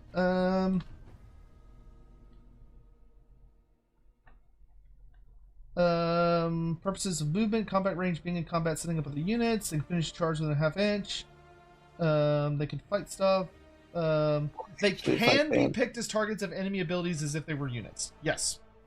But if I banish it right, it's not in combat anymore. So actually, I think I will go for the banish. How does banishment work, though? I'm not... Yeah, so banishment is you roll 2d6, and if you beat the banishment score of Ravenix, which I think is like a 7, then you... it basically just ceases to exist. Okay, yeah, I'm going to go for that. That's what I'm going to try. Okay, 7. You got it. So Ravenix vanishes off the table. And that is all I have in my hero phase. If you wish to spend command points or whatever, you can do. Yes, I will do a command point to do a counter spell. And I think I'm going to... Wait, can my thing use its ability the turn it's been summoned? It's not a movement ability, so it can, right? Which thing? The Warp Lightning Vortex has a hero phase ability. Normally yes, but yours specifies it can't do it the turn it comes out. Oh, okay. Thank you. Let's see. What spell do I want to cast is the real question here. Let's do... See, I could try and summon the Burning Head, or I could... See, am I within 12 inches of that thing? No, I'm out, and I'm out of 12 inches of that thing. So, yeah, let's try and summon the Burning Head. It goes off on a 5. Goes off on a 9. You can attempt to unbind it. I will attempt it. Okay. Fail. Okay, so I'm going to bring out the Burning Head. Let's see, wholly within 12 inches. So I'm going to bring him out right there. Alright.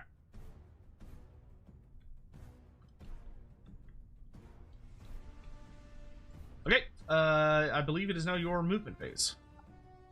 Correct. So this guy's no longer in combat, so he can move now. But not really, because you have him kind of pinned between two combat zones here. He's gonna crawl forward the little bit he can.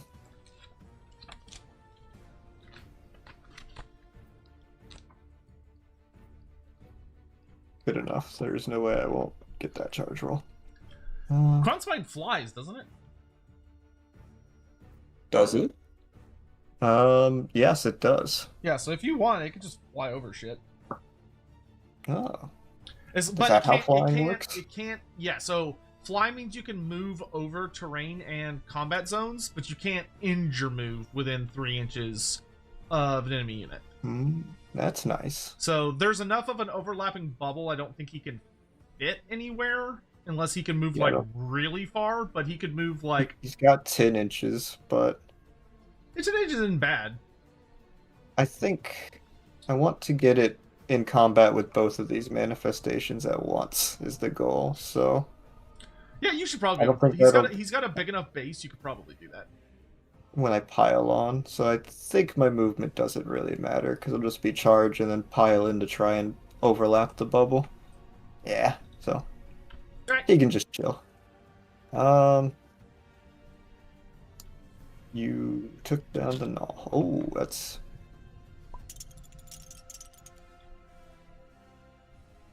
I accidentally grabbed them, so I rewound time, sorry. It's all good.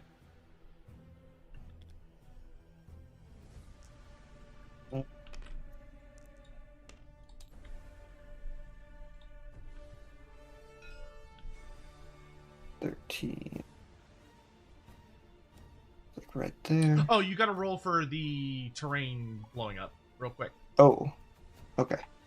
So we can do the same 1, 2, 3. 2, so it's the one over on my side, but I've purified it, so it doesn't do anything to me, and your guys aren't close enough, so nothing happens. Alright. So he doesn't have 5 days of attention. I'm gonna move these guys first. These little rats. See, I could try banishing the Kronspine, but when it banishes, it takes 6 damage. So if I can put 3 more damage on it, and it hopefully doesn't eat one of mine, then I can pop it. I'm probably gonna have to kill it in combat, because that thing heals a ton in combat.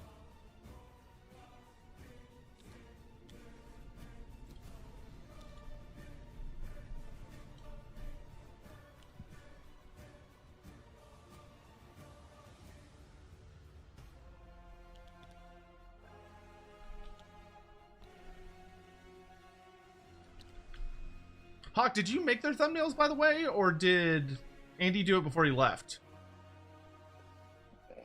Is 13 inches would be there. It's going to be in danger, but yeah. Also, why does Book Club have a thumbnail? It's not worth it yet. What are they streaming? I thought they just did a stream. You mean the roleplay? You made it, okay.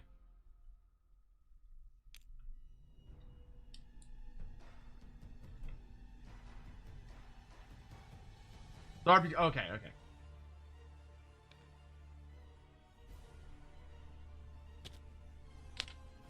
Yeah, I was... Andy was supposed to give you the stuff to make custom thumbnails before he left, but I think he forgot, and unfortunately I was out of commission, so I wasn't writing his ass about it, and I should have been. I let him escape again without doing what needed to be done.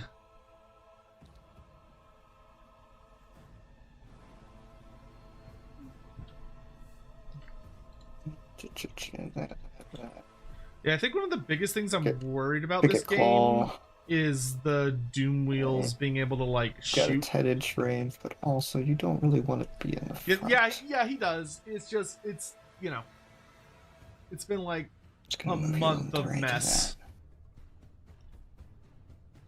God bless him, but it's been very stressful for everyone. Alright, now I'm going to roll for the move characteristic of Mark 13. Okay. Mark 13 does not get the bonus, so it's +7. Oh, you gotta redo it because of the undo. I see.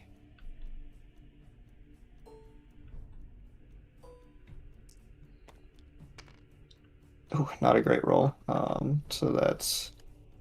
Why is there an extra dice there? Okay, that's 4 plus 7, so 11 on Mark 13. I don't think it's going to be able to do its ability. Yeah, no way. So it's just going to...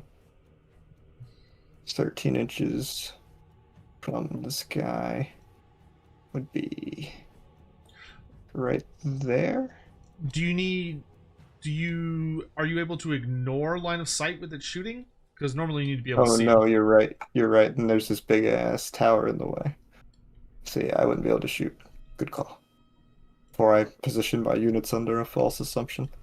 I think I'll just move them closer though. Got 11, so...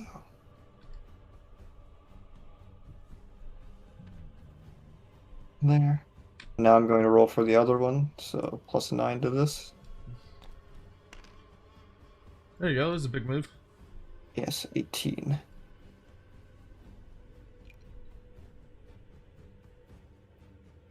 Well, let's test this first. Yeah, no way. I don't think that gives me line of sight of you. I would say... Let's see. I measure from this spot. I would say you could shoot the Saurus. Because alternatively, I could do this, which 13, and then... Wait, hold on.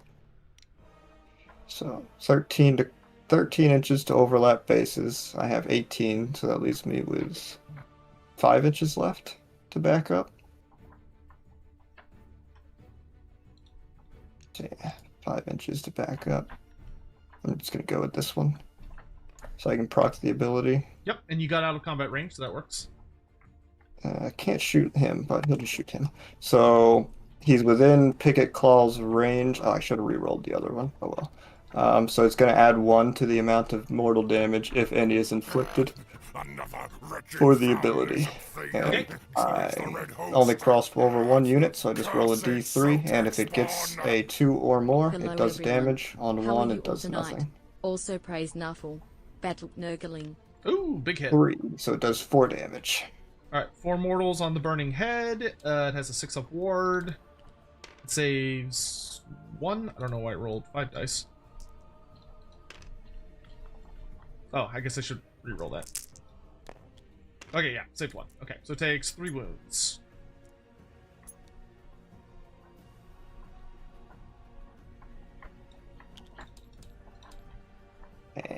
And that Hey, Listen, Chris, thank you so much is for my 27 movement months. Hope you're doing phase stuff, unless there's a command I want to use. I don't think so, though. Yeah, no. Well, yeah, no, I'm good. well. Okay. I wanted to rally in the hero phase. Would you care if I did that now? Oh, yeah, no, that's fine. Go ahead. Okay, yeah, I'm gonna spend that command point to rally the chariot that took damage earlier. Sure. And how much? So D6 it's 6 do I roll dice. again? 6 dice, and for every 4 up, you get a wound back. All right. 2 wounds, Nice. so you're back to full. Alright, at the end of the movement phase, I will use a command point to redeploy Krukgar.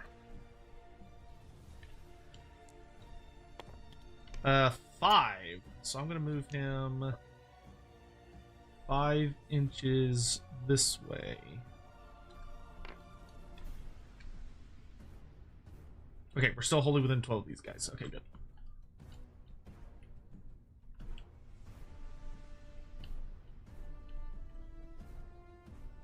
Alright, so shooting? Yeah, shooting. So now let's see. That can only shoot that. That can only shoot. Yep, him. Picket also can only shoot him. So a lot of shots are gonna go into that poor burning skull, I suppose. Well, Use a distraction skull! Mark 7 will resolve his attacks first. We'll Okay. roll for his attack characteristic. Probably gonna die in the Start. first shot. So 3 attacks. Yeah, I did see that. I forget Sorry. what they hit at. This is a 3-3. And I'm very proud of him. So all 3 go through. It's rend 1. Oh, do you mind if I do one quick thing that I forgot? Sure, sure. Wait, oh yeah, so, during the movement phase, before I did the, redeploy, I'm gonna have Krukgar use because I always forget this ability exists, the Boon of Vitality, because he was next to a renewed piece of terrain. 1, nothing. Okay, cool. Never Well, mind. you tried. Sorry, how many wounds on the burning head? 3 wounds at 1 rend. Okay, it blows up. Alright. So no more shooting attacks need to be resolved, as there's nothing more to shoot. So we go on to charge. Okay. And I'm going to charge with the Kronspine Incarnate of Gur. I can roll 3d6 if I charge a manifestation. Indeed you can. Which, I'm not sure I want to at this point. So Remember, you don't have to I'll use be the right- full distance. It depends on what your goal is, because you can end up on this side of them if you want. But I do still have 2 command points. Is worth keeping in mind. yes. I think let's see.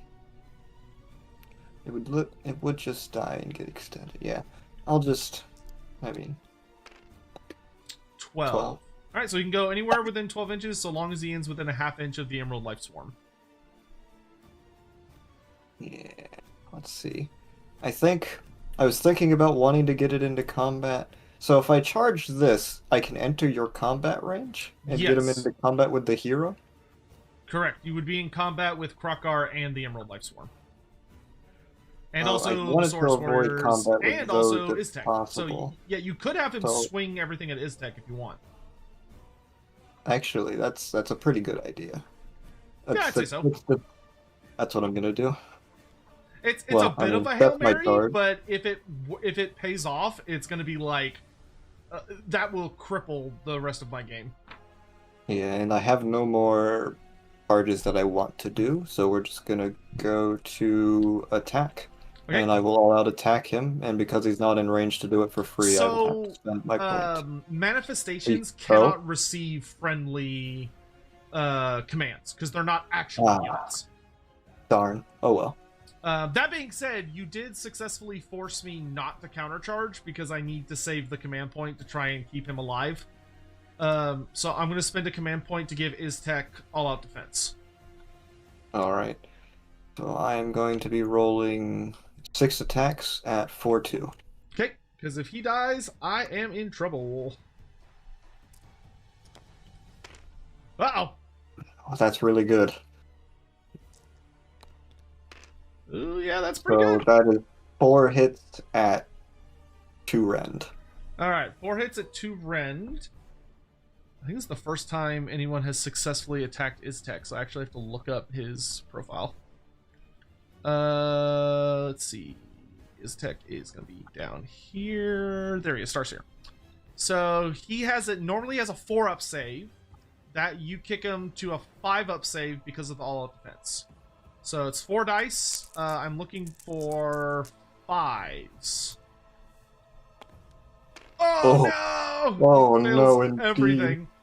So that's 3 damage each. Oh yeah, no, So he 3, 6, gets 9. popped. All right, so my wizard dies immediately. Oh, I almost feel bad. I vicariously feel the pain. It's a good move. Well, That's very well done. All right. Yeah, To that's that, I swing believe. back. Time to murder I him. forgot my Saurus will have gotten to fire off because you charged them. They will get to fire off Bramblebard Bush Pods. So they'll deal D3 mortal wounds to the Kronspine. Okay. 3 So mortal 3 wounds. damage. Well, he gets That's his up to ward save. 6. Oh, that's right. I always forget. Roll those. Saves 1, so 2 more damage. Okay. Then when it comes to combat, I'm going to start with... I'll start with the cohort of the Jade Serpent because I want them to pile in 3 inches. Because now that my wizard's dead, that means I can't take the defensive play. I need to play extremely aggressively, which I'm going to do now. Because normally I could sit back and let my pretty good casting deal with things, but now I have to get aggressive.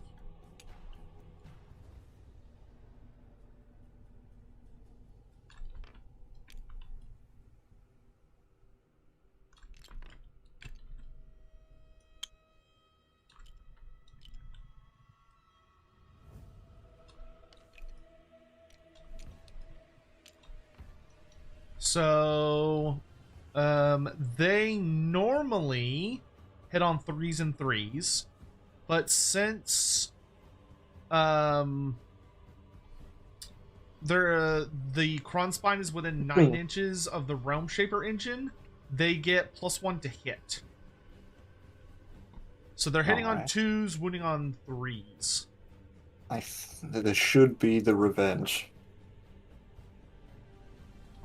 Yeah. All right. So there are 1, 2, 3, 4, 5, 6, 7, including the unit champion that are in range. So that's 15 dice. Needing 2s to hit, 3s to wound. So that's going to be 8 wounds at -1 rend, I think. Saurus. Yes.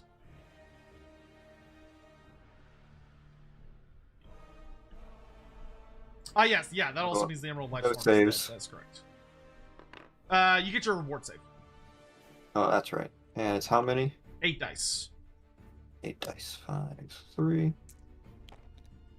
Save 1, so that's 7, which goes up to 12. I believe that pops it. Yes, it has 12 health, so that pops it. Goodbye, Kronspine. You served me well. Yeah, that Kronspine got its points worth. That was really bad for me. Alright. So, that is end of round.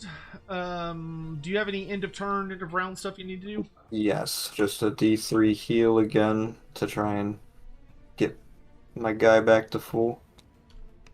He's back to full now. Uh, nope, just start around, place another null. I'm not in range to cleanse my thing, so I believe that's it. Yeah, you're right. Okay. I don't think I'm in range of any other news. Nope. Okay, so that takes us to battle round 2. So now is when you could create another null. Which I shall. Yeah, that's rough. This that one was I'm going to that was like place my most reliable way to kill his general, is getting rid of the ward save right here. and that's no longer possible. So I am actually very much up shit creek because I don't have a way to stop him from casting. See, what do places of power do? I forget. Do they give you the ability to? I know there's a gimmick that lets a character try and stop spells. Let's see. Place of power. Okay, yeah, places of power let me do wizard stuff. Okay, so I'll just need to try and utilize those. This is like really far back, so I understand if you say no. But I just realized I could have used my extra shooting attacks on your Realm Shaper engine, correct? Oh yeah, I mean, sure, go ahead. I don't care. Now that the wizard's dead, I can't even do anything with it. All right. Well, is literally all it does buff the wizard? The only other thing it does it still does something. What it does now is that if your guys get within 9 inches of it, and my guys charge you, they get +1 to hit. So it's still worth killing to get rid of that rule, but other than that, it doesn't do anything anymore. Okay, then I will shoot it. I only have the one Doom Wheel in range to shoot it, so yeah, go ahead. I'll roll that real quick. That is... Oh, my headset just died. Rolling the attack characteristic. See, it's got a lot of wounds though. 4. Rolling, looking for 4s and then 3. Don't think he would have attacked unless when you mentioned it. Well, I mean, it's what he should have done. It's what I would have done.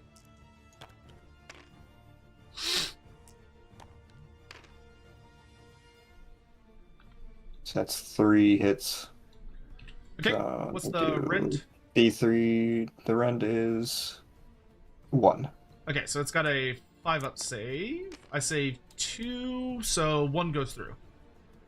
1 goes through, meaning 1d3 damage. It takes 2 damage. Haha, take that, Realm Shaper engine. Alright, you got like 13 to go. I'm not sure if I should focus on that, but you know, got nothing better to do. Alright, you've got your null out, so we are ready for priority roll. So let's go ahead and do priority roll. I break ties. I got a 3. You win. Okay, I will go first. As expected.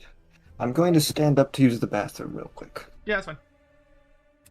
I mean, a part of me is half tempted to give him the a part of me is half tempted to give him the double turn, because then I could try and steal all of his command points, but I don't think that's worth it, because I think because I've got the bonus move and everything, I think the best thing for me to do now that my wizard is dead is to do everything in my power to blitz him. I think I'm probably going to lose. Almost certainly.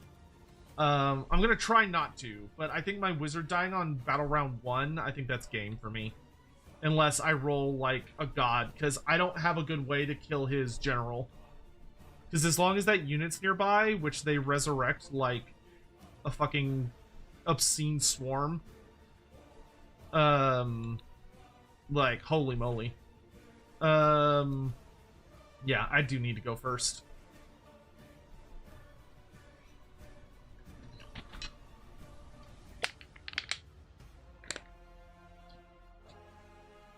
Okay.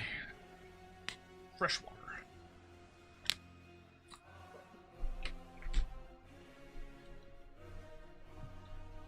Let's see, are they in range of the remediated terrain? They are! So I could get a buff on my Fangs of Sotek. unfortunately, and Krokar's in range of the place of power. You back? Yes, I am back. All right. So start of turn stuff. First thing I'm going to do at the start of turn is I'm going to activate this place of power with Krokar. I need to get a 2+. Got it. So that lets Krokar do a banishment, and I'm going to attempt to banish the Warp Lightning Vortex. All right. So he needs a 7 to banish it. No. Dang it. Okay. Gorok is not in range of a place of power, so he cannot attempt to join in. Is there any other start of turn stuff I need to do? Oh yeah, I need to roll for the terrain stuff. So now it is. So we'll still do a D3, but if I get a, well, I'll do a 1, 2, 3, 4, 5, 6, because if I roll this one, I have to re-roll because it's no longer corrupted from my army's perspective. So we'll do 1, 2, 3 is this one, 4, 5, 6 is this one. 5. So this one goes kaboosh, but there's no enemy units in range of it, so, or there's no units in range of it, so nothing happens. Huzzah. Okay, so that will take me to the hero phase. Not a whole lot I'm gonna do.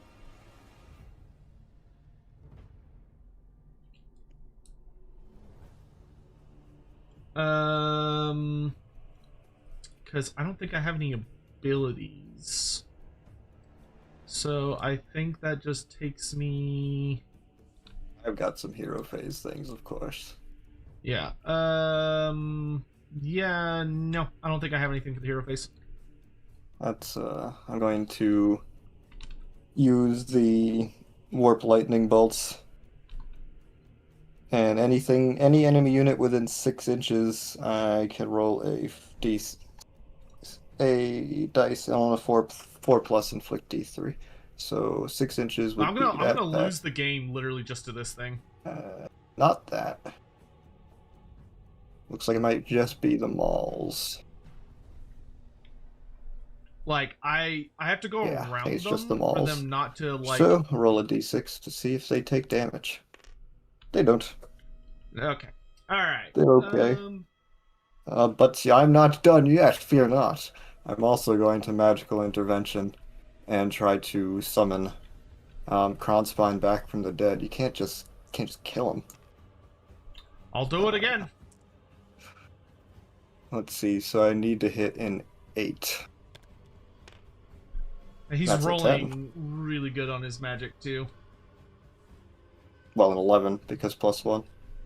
And I needed to hit a 9, I guess. Well, +1 -1, so no, it's just 10. That's right. Yeah, I think I'm gonna lose. Pretty much guaranteed. You can't unbanish anymore, can you? Or you can't. Well, I can, but I have to do really specific stuff. That's a place of power. Yeah, I think it's not where I'm placing it. I think I'm probably gonna retreat and surrender as fast as I can this game. Okay. Like he just got a really fucking lucky roll, but I don't think there's any coming back from that. I think I lost this game turn 1. Let's see.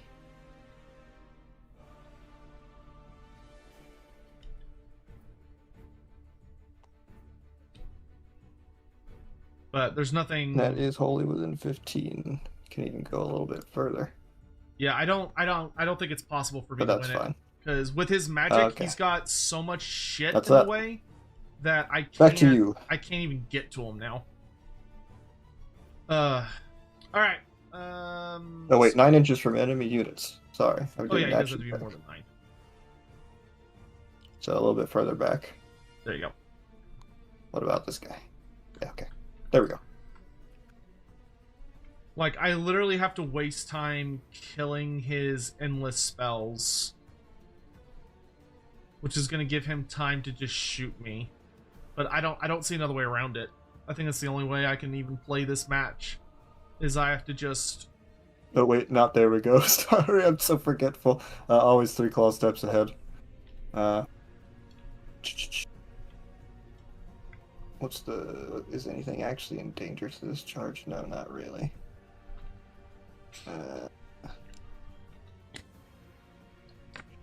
I can move his move characteristic weight, which I could move, but I'm just trying to move him 13 inches, so I'm not going to bother rolling.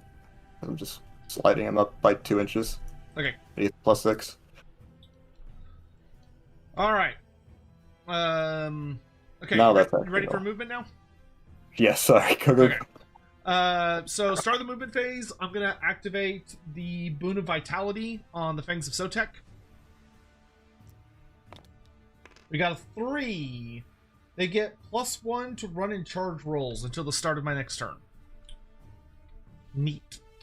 Alright. Movement. I'm gonna start by moving Cohort of the Jade Serpent. They can move up to 7 inches.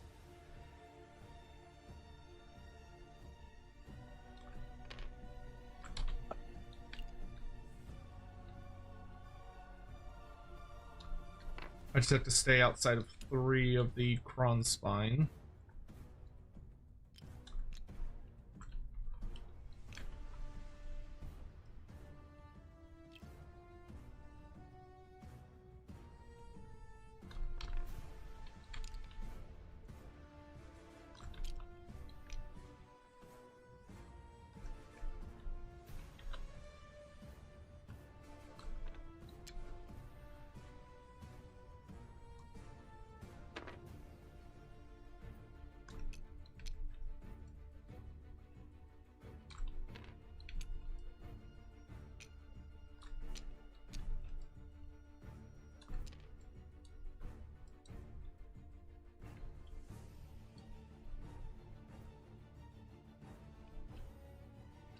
I think we'll have the Malls of Sotek go 7 inches this way.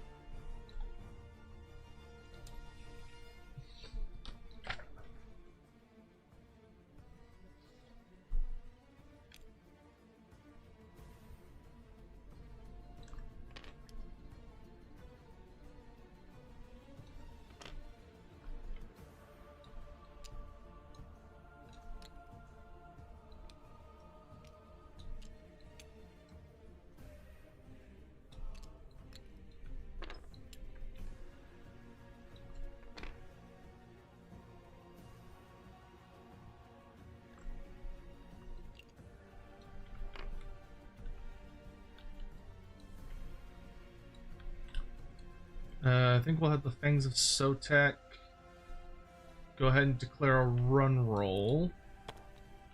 They got a 2, that goes up to a 3 because of the thing, so they can move up to 17 inches.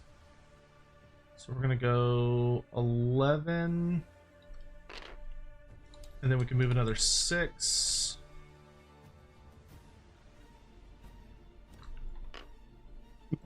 They really be moving.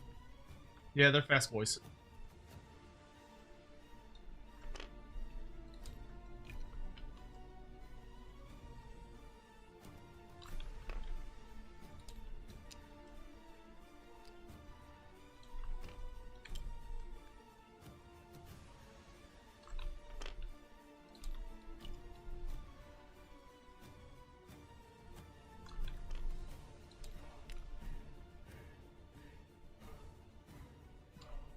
Yeah, so what I have to do is I have to keep Gorok within 3 inches of this thing. Alright. That is it for... That's it for movement. Excuse me.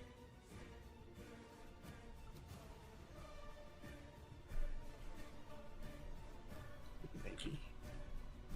Give a charge if your intention is to charge, but...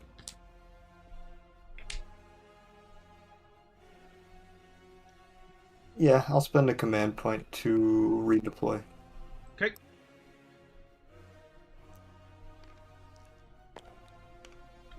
Five inches, pretty good. 5 inches. Pretty good indeed.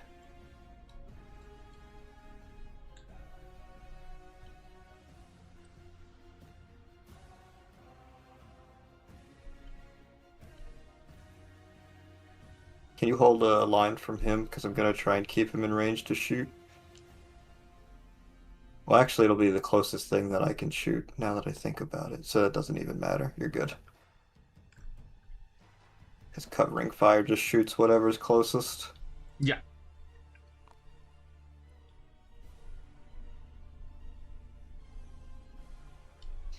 Alright.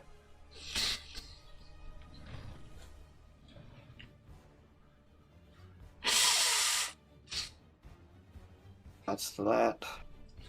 Now this shows me I need to spend my You points. don't have shooting phase though, so I guess covering fire next, question mark? Yeah, because I'm just gonna skip shooting. Alright, so we'll do covering fire. I don't have to spend a command point for it, because he's within range of the picket claw. Okay. So that's 6. Has to go into the cohort of the Jade Serpent. So rolling for the I attack need characteristic. to either get a unit of Temple Guard Got or a another 4. wizard. Now rolling for the 3 3s with Rend 1.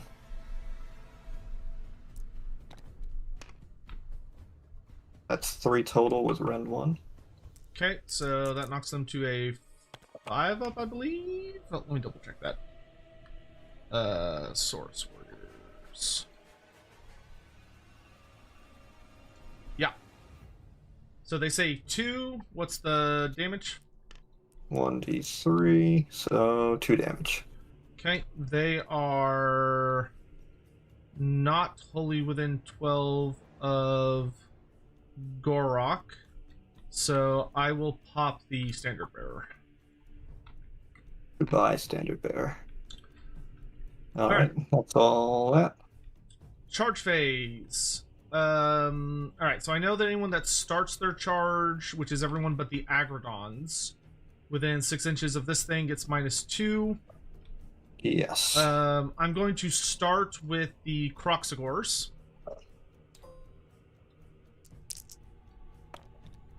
They got a 6 with the -2. So we're gonna move up right here. We're gonna get within an inch of this thing so we can punt it.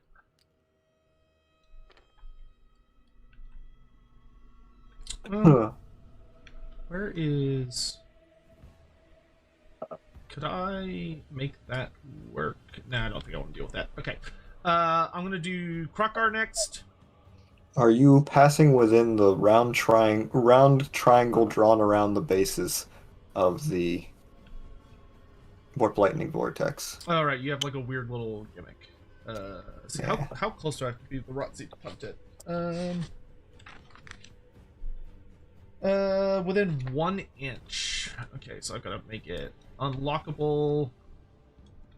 They're currently... That should be, okay, yeah. should be outside of it and good, I think. Okay, yeah, so we're gonna stand outside the triangle, but within punt range. Outside the no-no zone.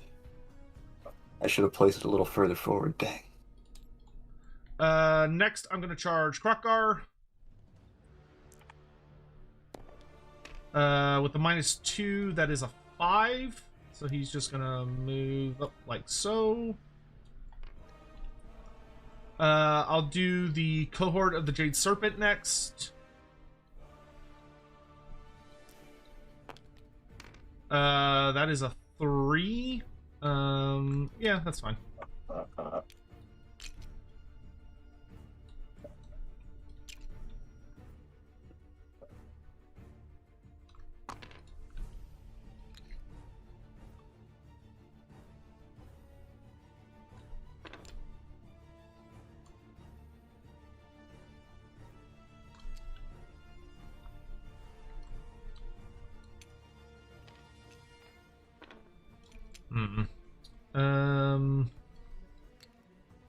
Do I actually want to... Actually, I'm gonna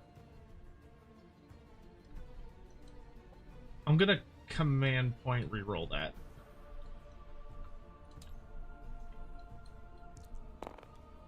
Okay, so that puts them... That's a 7. -2 is 5, so they get 2 more inches.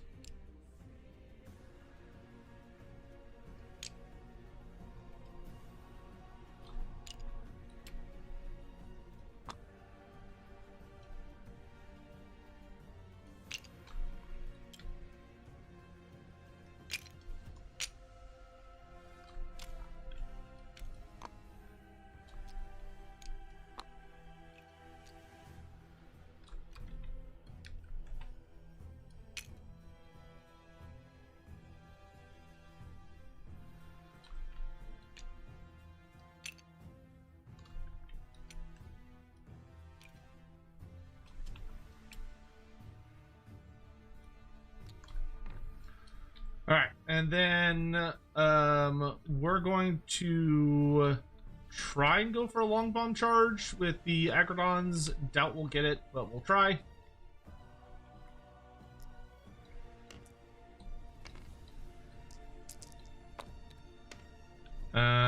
So they would be looking at a 8, 9. I don't think that's gonna be enough to get them within combat range or anything. No. Nope. So they're just gonna chill. All right. So that will be the end of the charge phase. Yeah. No counter charges from me. All right. So that'll take us to combat. I'm going to start. Let's see.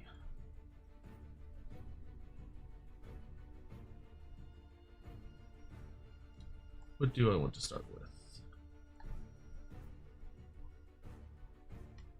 The Warpstorm Vortex doesn't have a combat profile, right? No, it doesn't. Okay. It does not swing. No.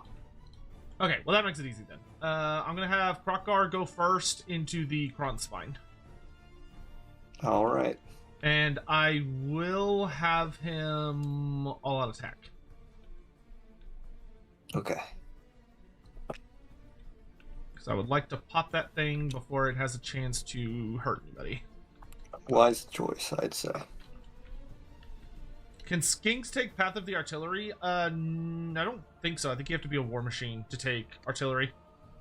Yes. Okay.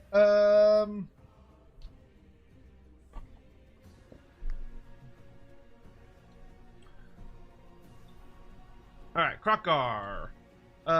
He gets 6 attacks with his Sunstone Spear and Sunbolt Gauntlet. He'll be hitting on 2s. Still managed to get 2 1s. And then 3s. Fucking kidding me with these dice. It's just not liking you today. He gets 2 wounds at -1 rend. I think that gets rid of your normal save. Yes, those are 3 4 damage each. So 6 dice. Yeah. No saves. All 6 goes through. All right. Then he's got Carnosaur's Massive Jaws. So this is 3s to hit. Miss 1, and then 2s to wound. 2 wounds at -2 rend. Those are going to be 4 damage each. 4 dice. Or 8. Saves 1, so 7 more damage. All right, so that pops. Which pops it. Yep. Goodbye, Kronspine.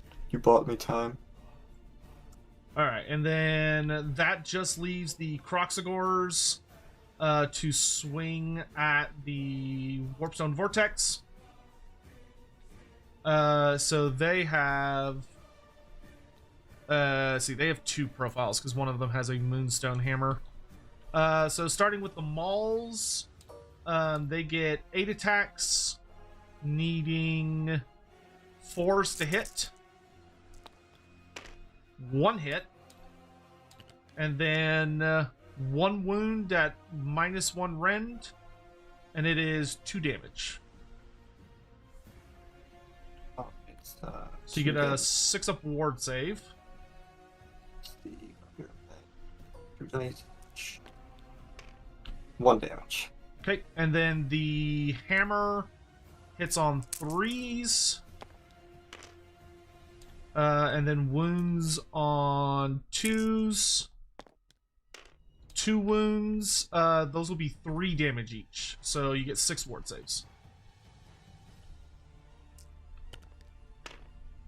That is 5 going through, which I believe kills it, because I think it's 6. Nope, it has 7 HP. 1 more. Okay. So you do not swing back, correct? Correct. Okay, so at the end of turn, I get to activate my faction ability, which I can pick units that are in combat. So I'm going to pick Krokgar and the Mauls of Sotek. They get to make a pile-in move. and then they deal D3 wounds to something they're in combat with. So I'm going to do the Malls of Sotek first. I'm just going to have them just basically just stay where they are. But they get D3 mortals on the Vortex, 2 mortal wounds. Mortal wounds on the Vortex, 2 more dice. You get 2 more dice, looking for 6s. Almost, but that does kill it. Okay. And then the last thing we're going to do is punt the Rot Seed. Alright. So they're no longer in combat. So that means they get to roll 2d6, or no, 3d6. And that's how many inches it goes from the Croxivores. So 3d6 inches. Holy moly. 16 inches. So I'm going to punt that thing over to... I guess I should send it more... I can't land on that piece of terrain, so I think the furthest away I can get it would be right there. But now you just punt it back, right? I guess it's end of... yeah, I guess it's end of any turn, so you're right. I need to punt it somewhere a little more neutral. Okay. Oh, I guess I'll be smarter about this. I'm going to punt it 16 inches this way. Yeah. I'll make you go chase it. That's much smarter, I agree. Alright, so I'm going to punt it that way. Or should I do it more straight down? Well, if I do it more straight down, then you have... I do feel the need to remind you that I do have Skitter Leap, so anywhere you put it, I can get to. Yeah, we'll just send it there. That's fine. Alright. As long as Skitter Leap goes off anyways.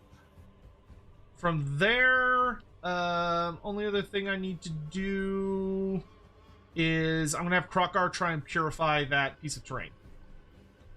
Alright, I don't think I'm in range to do purifies again. Krokar does purify it.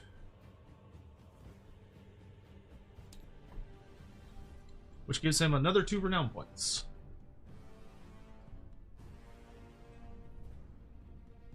Which is kind of sad. It is sad to say that he is back to where he was now, because that's how badly he was doing. He just had to go to training, you know. What do they call it? The training arc. Alright, that's it. I am done. Alright. So, I guess I don't have any top of the round or end of the round stuff to do, so it's just on the hero phase, where I will, as I said, attempt a Skitter Leap. Okay, the one thing I'm going to do is at the start of any turn, that includes this turn, I'm going to activate this Place of Power for Gorok. On a 2+, got it, he can unbind once this turn. Alright. So let's see. Yeah, I'm going to attempt to Skitter Leap with Skrilk Shadowtail. So he just needs to get a 6 to succeed. That's a 9. You can have it. I mean, you could just move and run anyway. I could just move with a run. Couldn't I? How does run work again? It's plus D6, so it's not guaranteed. So, like, it's not a deal. It's better to Skitter Leap, but yeah. I don't think it's worth trying to unbind. Yeah. Oh wait, before you move him, you can go ahead and move him, but you need to roll for which terrain piece pops off. Oh. Not that it matters, but we just 4, so it'd be this one back here, which nobody's near it. All right, carry on. And then I will. He's got 2 more spells. I give them. Yes, I like that idea. What, 3 inches though? Yeah, that should be fine. Yes. I'm going to use Picket Claw to try and give the cohort of the Jade Serpent Strike Last with Warp Gale. So I need to get a 6 again. Honestly, that's fine with me. That's a 9. Go for it. All right, I'll put a little All right. marker. I'll put a little marker next to him. Save strike class now. Where is? And then last but not least, a summoning roll with Vashtik. 2. There we go. Yeah, I'm gonna go for the Warp Lightning Vortex. Try and bring it back. Just looking for a. I have this +1. Does not go off. My unbind was wasted. No. Okay. Oh well. Oh wait, no. And- Oh wait, yeah, because I can't attempt to banish during your turn. Yeah. I think that's it for the hero phase. The hero is not a wizard or priest. They can use the unbind or banish manifestation as if they had. Yeah, so it won't let me do it out of turn, so I can't do it. Okay. Yep. Go ahead. All right. After hero, we go to movement, and I am going to check this real quick. Nope, it's the wrong one. Yeah, I think I'm gonna hop these clan rats into the gnaw hole and hop them out of this one. Okay.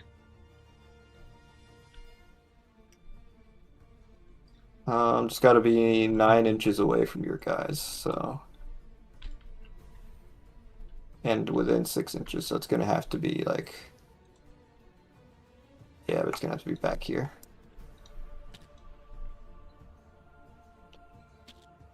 Gonna rearrange them slightly. Yeah, that's fine.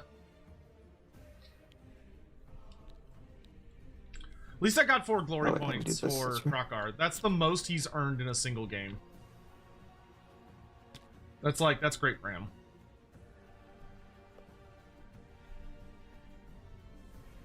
Yeah, I think this next turn we kind of just charge in to like the top side of the board. Like there's no tomorrow. So that's that. Turn these off now that I don't need them for reference.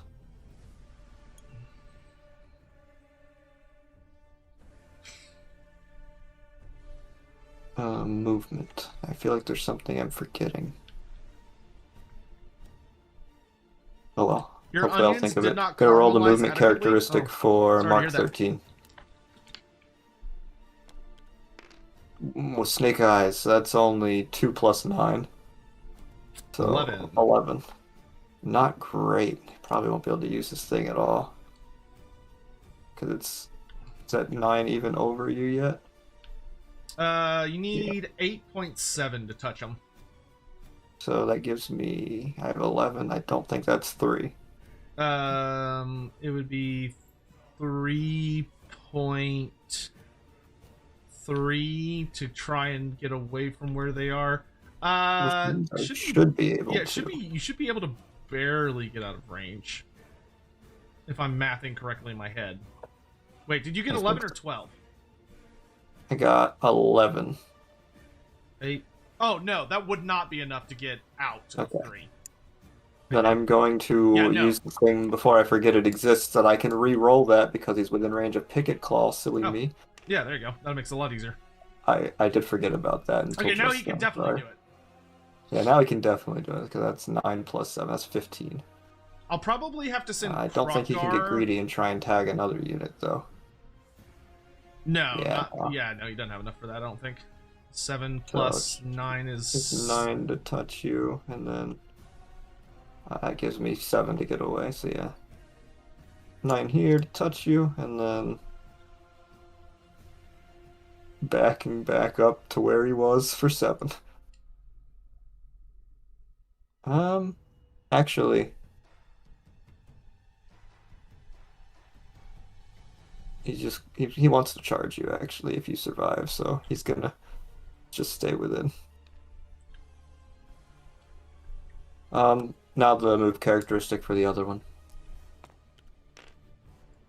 That's 7 plus 7, so 14. Yeah, that's enough for a tag and run. Yeah, so 8 on top of you, and then back to just 3 from you. Good enough. Alright, so they both have to roll a d3 to see if it goes off. I think I'll send Krokar to go chase the rot They seed. both go off and have +1, so that's 3 and 4, 5, 6, 7 damage. Okay. So it's just 7 mortals. 7 mortals, yes. Okay. They don't have a ward save of any kind. And how close So are they got they a to? 3 and a 2, and +1 to each. Okay, they are wholly within 12 of Gorok, so I can reduce it by 1. So it'll be 6. So I'll lose. Let's do 1, 2, and 3. Actually, I think I'd rather make charging me more difficult. So let's instead do. Let's just get rid of the unit champion. That's fine. Let's pull off the unit champion and let's pull off this guy.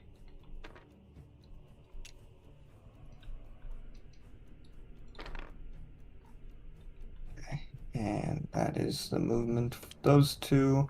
Those clan rats teleported so they can't move. Picket can move.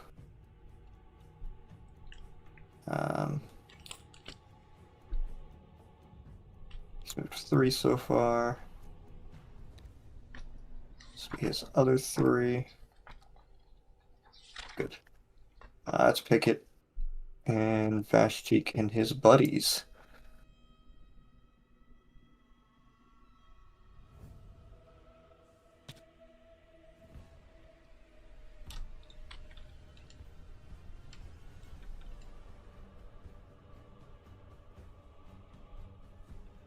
Taking the conservative approach.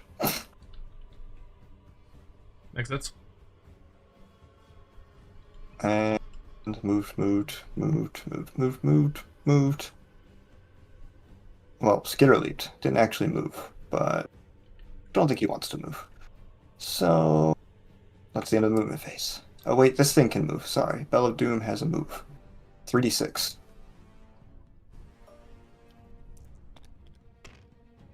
Uh, 8. I just need the rats to be wholly within it. So just move it 8 inches towards the pack. Okay. All right. Now it's movement. In the movement phase, I'm going to activate Boon of Vitality from this forest that I've healed on the cohort of the Jade Serpent. I'm hoping for a 5 or a 6 would be the best. Yo, let's go! So with a 6, they get to make an immediate rally command as if it was my hero phase for free, and they get 3 additional d6. So That's pretty good. because they have a musician, they will roll 6, 7. They'll roll 10 dice. Ooh, that's good. Yes, it is. Looking for 4s. 1, 2. So they get 3 guys back. So I'll bring back the unit champion, the standard bearer, and another guy. Hey, I'll take that. That's great. That is Unit good. Champion here. Standard bearer over here. And we'll put this dude back here. That'll work. Actually, I think I'm going to put the standard bearer more back here. That's fine. Okay. All right. So is it to shooting now? Yes. All right. I'm going to use my Warp Cog Convocation this time. So I'm going to first roll for Mark 13 to see what happens to it. A 6. What does that do? I remember it does something different. It gives it +1 to wounds and +1 rend. Nice. So +1 wound, +1 rend on Mark 13. +1 wound on Mark 7. I don't think they. I don't think you get. Oh, yeah, It no, does you're right. both. That's Yeah. wow, that's really nice. That's cool. And then finally for Pickett himself. So yes, +1 to wounds for Mark 7 and Pickett, and +1 wound rend to 13. Very cool. So let's start off with 13 because he's the most exciting. And I'm going to target. Oh, do you have anything that gives a buff in this blob? It's been so long since you explained it all, I don't remember. Exactly. Gorok is the only thing that does buffs. And it's out of range, so you're safe. I'm gonna target those guys in the back over there. Agrodons? Okay. Yeah.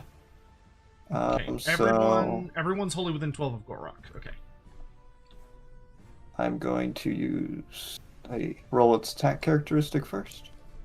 That's a 3. So we're looking at, because of its buffs, I'm going to all-out attack it for free because it's within... Oh, wait, probably not within 13 inches. Nope, so I'm going to spend the point because it's worth it. Spend the point. Okay. So that we're looking for 2 2s.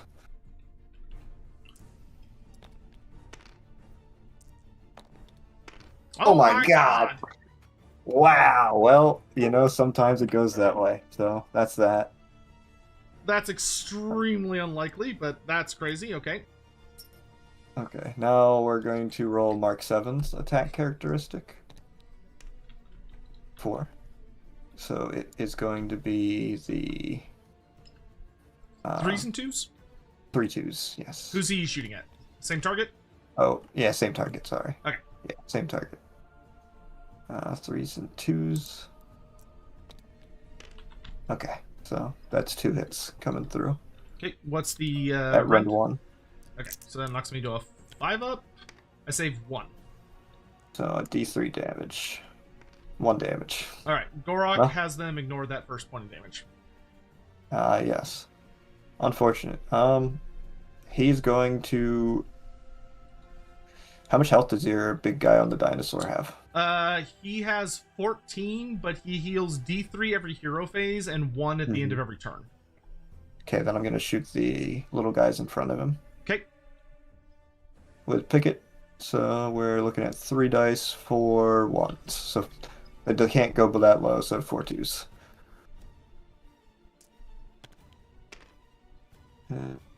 4. And then 2s. Okay, so that's 2 going through with 2 rend. 2 rend, so that knocks him to a 6 up. No, what's the damage? 2 damage. Or 1 damage from each. Okay, so they ignore the first one, and then they take a wound. Huzzah. my not so bad shooting didn't really do much, but we out here. Only from a miraculously bad roll. That's true. So that's my shooting phase. Okay, I don't have any shooting, so carry on. That's right. So charge phase, I'm going to charge. Okay. Oh wait, I don't know. Can I still be outside of 3 inches and within? Yes. Pretty There's still a way to make that happen. Yeah, you'd have to get pretty close to him to get within 3. This is Mark 3. Ooh, 3 dice, not 2. Mark 13 first. He's good. He can go anywhere in the world he wants to. I'm going to rotate him into a better position, and then 1/2 inch, right? Yeah, he can end anywhere he wants as long as he's within 1/2 inch. There we go. And now the other chariot. Not as good. 5 inches. Still good enough. Still good enough, you're right. Just to make sure I'm still achieving my goal. Yep. I don't think Pickett really wants to charge, nor did I leave room for him to. So yeah, that would be like impossible. Yep.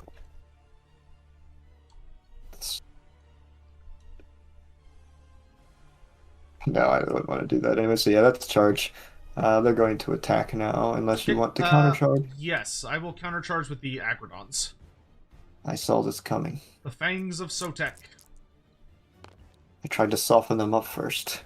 That is a 10 because they get +1 from the revitalizing or renewing boon earlier. That is enough to get us in. Oh, hopefully you don't try Pickett in. Okay.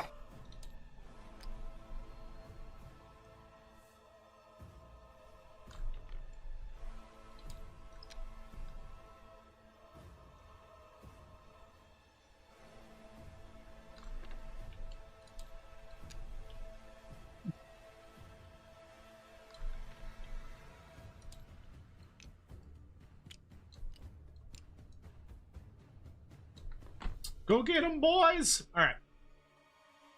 But you still get to choose who swings first. Yes, and I shall do Mark 13 into the Fangs of Sotek first. Okay. Yeah, and the Saurus have fight last. Is it till end of turn or until your next hero phase for Warp Gale? Until the end of this turn. Okay, cool. So that is... I used their melee profile yet today. 6 attacks at 4-3. Are they within 13 inches of Vashtik? Nope. Still have a command point, though, and this is the end of the battle round, right? It's about to be, yeah. So yeah, I'll just go ahead and spend it anyways. On all-out attack. So now it's going to be 3 threes. Okay, I just want to make sure that's what you want to do, because all-out attack does come with a debuff. Oh, does it? It lowers its save, doesn't it? Yeah, I think it lowers your save by 1. What are the chances that it actually makes a big difference lowering its save and its survivability? It's at a 4 save. You're at a 4 up save. How many wounds do you have? You have 8. Not very great odds that the fangs don't pop him. Yeah. They're pretty. They hit pretty goddamn hard. I'm thinking even through the 4 save, yeah, I forgot it will to probably kill them. I forgot to declare their quarry earlier in the game. I would have made it the general's bodyguard. Okay. I'll just put a little marker so I don't forget that for the rest of the game. I'll just put a little thing next to him. Then yeah, I'm gonna stick with the all-out attack because I think he's dead when you swing back. So that is 3 threes. Yeah, especially because they are going to be able to get to flick it most likely because they're gonna pile in 3. Oh, yeah, And that's nasty. you can bet I want to eat that little man. I don't want you to either. So that's 3 hits that go through. Okay, 3 wounds. Rend What's the rend? 1. No Okay, rend, nothing. No rend. No rend. Okay, so that's 4 up. I save 2 of them. What's the damage? 2 damage each. Okay, so I take 2 wounds because I'm out of Gorok's range. Alright, any other melee from the chariot? No, that's it. Time to do me harm. Yeah. Oh, wait, I forgot. I have to do the special rule for the, what's it called? The Saurus when they got charged. So they have a gimmick. They have 2 gimmicks, actually. So they have Bramble Barb, which is that they can pick one enemy unit in combat with them if they did not charge, which they didn't, and they deal D3 mortals. We're going to do it to Mark 7. Alright. So D3 mortals, 3 mortal wounds. Mark 7, no. And then they have another ability where if they did not charge on a 3 up, so I have to roll a d6, see if their ability goes off on a 3 plus. It does not, so they don't get that ability, so never mind. Alright. Okay, my turn to swing. Your turn to swing. Okay. Give it to me. Your guys don't... Doom Wheels don't do anything on the charge? Oh, +1 damage. I just didn't say it. Oh, okay. I was gonna, It's normally 1 damage for the attack profile, but it's 2 damage instead because I charged. Okay. Agrodons. So we're gonna pile in 3 inches. So I wanna eat that there. I wanna start trying to eat that Warlock Engineer. Warlock Engineer. No, that's a Arch Warlock. That's Icket Claw for your information, but we have him at home. it's Icket Claw. So he's home. Picket Claws. Yeah, this is my croc art home, but I'm a nerd, so I was like, oh no, he's just been reborn. He's just kind of waking up. You know, couldn't be why, the same here. That's why he's kind of garbage, despite being croc art.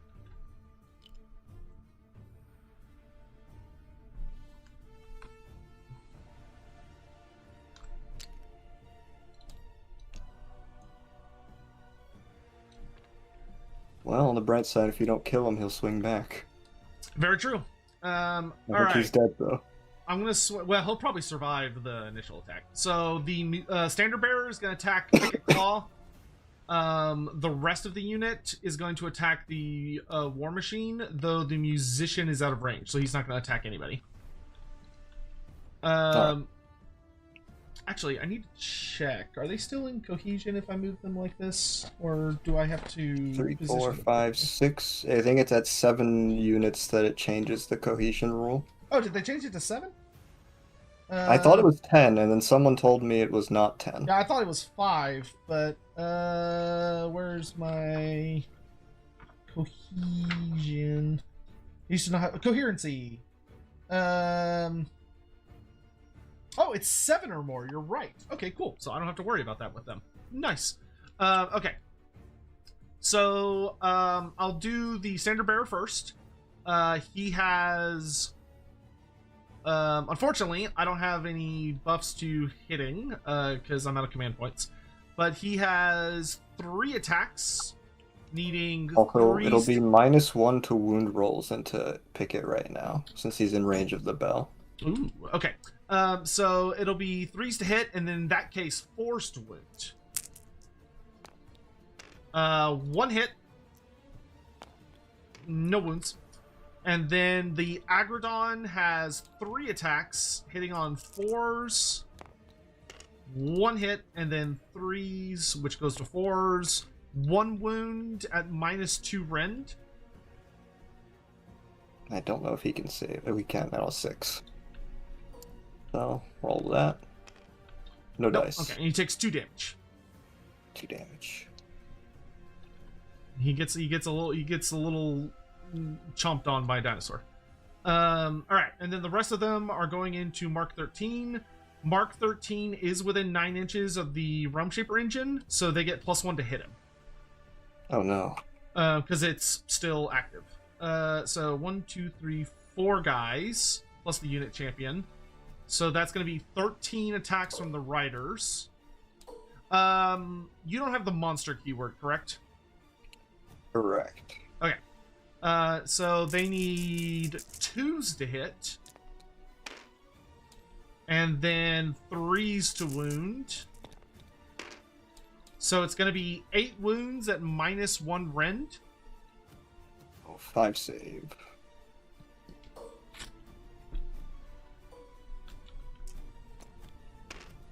And those are 2 damage each. I think that lifts it, because 2, 4, 6, 8. Yep. No wards, so that lifts. Okay. It is then your turn to swing.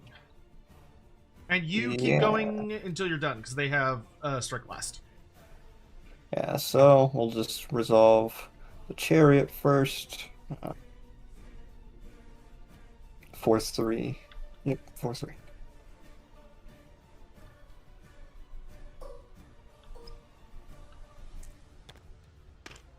Yeah, nice roll. Indeed.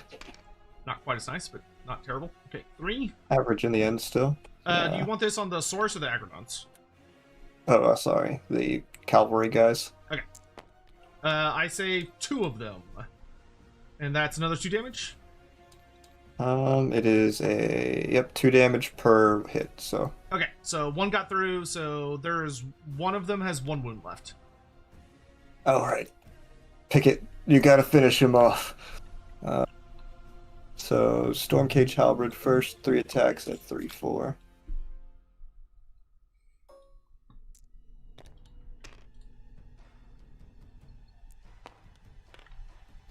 One, and it has Go through. 1 rend. Alright, That goes through. damage? 2 damage. 2 damage. That will kill an Agrodon. And then the Crushing Piston Claw, which is 2 attacks on 4-2. Oh, you know what? I probably don't want to lose the musician, because that's going to make rally rolls harder. So, Those both miss. okay, we'll keep the musician. We'll strip the standard bearer. Yeah, that's fine. Because if I lose the musician, then getting more guys back is going to be impossible. As long as they're still in combat. Yes, they are. Okay, good. Alright, and you killed that guy, so he wouldn't have been able to do those next attacks anyways. Well, he would, because your attacks are all simultaneous. Oh, okay. But yeah, they missed. Alright. That's everybody except the Saurus, right? Yep. Alright, How they get Saurus. to swing. They are going to pile in, though they're going to be careful to try to stay in his bubble a bit. You know what? Fuck it.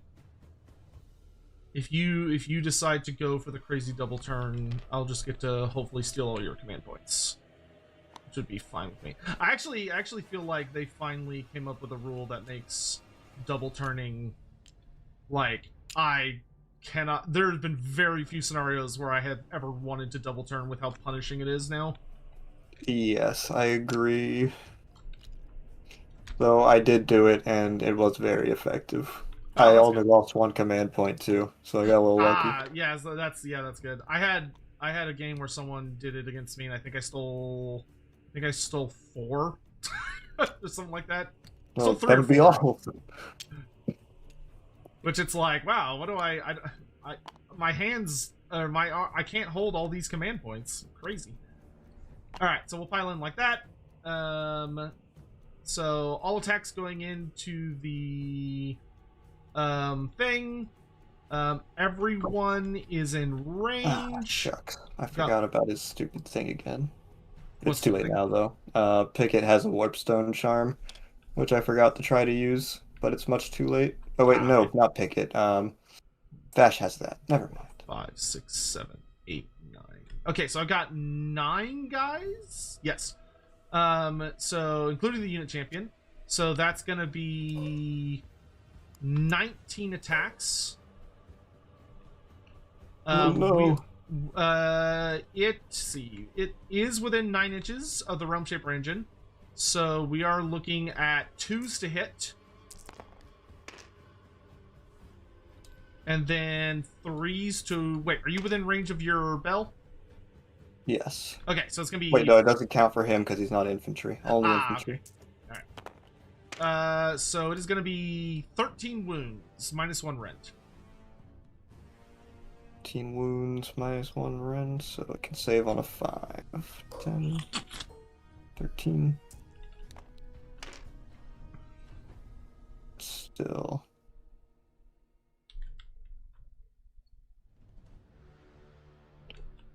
Nine hits, so how much damage is it? 1 each. Oh yeah, it does it. It has 8 health. That's right. Goodbye. My chariots. Alright. Oh, I am suffering from success now, actually, because that stops me from doing my pile-in to try and pop Picket with my faction ability. Darn it. Huzzah! No, we killed too many. Okay. So what is this 3 for? It's not for any of my guys. I guess it's okay. Whatever. Goodbye. It might have been on one of my units. Okay. That is dead now. So that takes us to end of turn. Is there anything you need to do?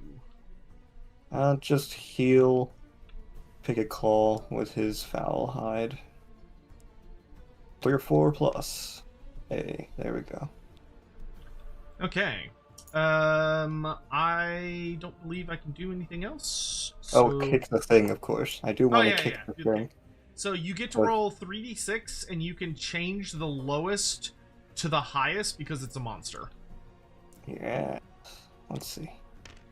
Oh, I got 18. So 18. Yeah, big kicks. So, big kicks indeed. So unlock it. There you go. Oh. Hold down tab after you pick it up.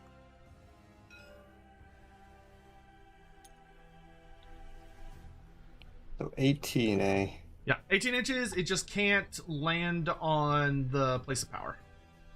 Is that is in your territory? Yes. Or Yeah. the thing, all of right? all of the outside zones are territory. Get it as far away from you as possible. That's so that's the way to deal with it. Yep. Okay. Still on your Okey-dokey. side. So that takes us to battle round 3. And because you're playing fairly defensive, your general's not in combat nor dead, so I will not get my second asterism. I was keeping that in mind. I actually kind of wanted to move him in, but then I remembered that if I moved him in, you'd get that. Yeah, it's good I didn't, because I also forgot my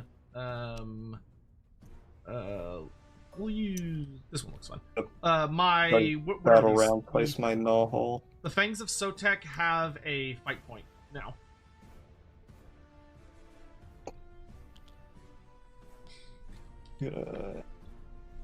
Two. Well, actually, that could help you because you can charge it. I Very just true. remembered that. That's what I I was was thinking to planning block to do if you would put it there. I was thinking about blocking it, but then I'm like, wait a second, you can just charge it. Silly me? No. I already have one there. There's no use to put it there. I mean, I guess it's back here is like a sort of like, hey, look, it's back here. I might do something. All right, you ready to roll off? Yes. A 5. A 6. You can double turn if you are so inclined. Let me think. If I double turn, Picket can live, but I could lose all of my command points and give you infinite command points. If I don't double turn, Picket cannot live. Well, unless I magical intervention, Skitterleap. Oh, yeah, that actually would be a very easy way to deal with that, especially because I can't dispel it. Well, I guess I could try, but I don't think I would give enough shits about him escaping to deal with that. I would rather try and banish the bell. I think I'm in a fine enough position that I will not risk the double turn. Okay. You can have it. I honestly think that's the right choice. Like, I could think of like a Hail Mary reason to do a double turn, but like considering it's only battle round 3, that's a very early Hail Mary. Yeah. Alright. Because it might not even end on 4. So, okay, we both have 4 command points again. Start of the battle round, I have to check for... the only piece of terrain that can actually blow up is this forest. So this one just automatically goes off. It is within range of Skrillex Shadowtail. So I just roll a d6. He has Strike Last for this turn. Alright. Then I'm gonna try at start of turn. I'm going to Gorok's gonna attempt to activate the place power. He does. He's gonna use it to try and banish the Bell of Doom, which has a banishment score of a 7-up. It is banished. No. Thank the Lord. All right, so the bell goes away for now. My bad. They're all at full health. Do I want to command point the Fangs of Sotek? Because I'd be rolling 6 dice for rally, and I would have to successfully get all 6 to get a model back. I don't think that's worth it for a command point, so I will not do that. So that's it for my hero phase. Alright, so I shall... Let's see. Can I... He has 6 inches. He could get over here, but that's still kind of threat if I use always 3 claw steps ahead. How much do I care about him at this point is the true question. Hey, Hugh. Good to see you, man. Yeah, I'm I having want an that alright bell time. back. I'm in a bit Yeah. of trouble. I'm gonna use my command point magical intervention to try and get the bell back. So not Skitterleap. the bell cannot be resummoned the same turn it was banished. Oh? Oh, okay. You'd have to use a different one. In that case, I think... But I can't unbind, so you could do any of your other spells. Yes. Crossbite, I kind of want it out, and the 8 is looking a little too unsafe, so I'm going to go for the one safer bet of the 7 and go for Warp Lightning Vortex. Hello there. Ah, should have done the Kron It has spot, been but 5 years. oh well. Looking forward to the year ahead, especially, hopefully, some Vermintide drinking. Also, So hopefully this we can get is... a community Sorry, I fashion have war going this year. the worst memory ever. I have to double Yeah, check well, every time. thank Give me you, a Spartan. second. Thank you. I appreciate the 5 years. Manifestation of Doom, Lightning Vortex. Wholly within 21 of Vashtik. Gotcha. Or no, just within? Just within.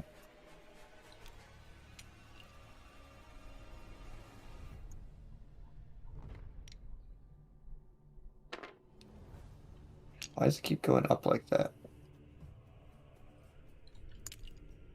Yeah.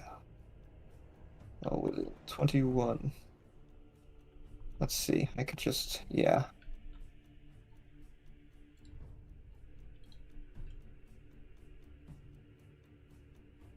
Don't want to put you in free combat range of it, though, necessarily.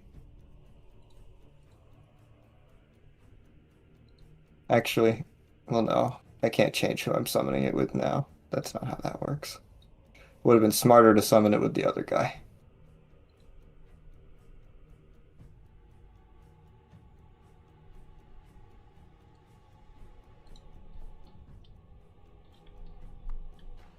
Is that on the terrain?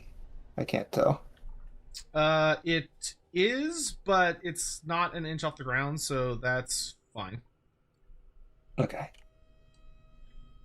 Then yeah. There's that. Locked down. That was my command point. And then always 3 claw steps ahead. I'm gonna move the rat pack 6 inches.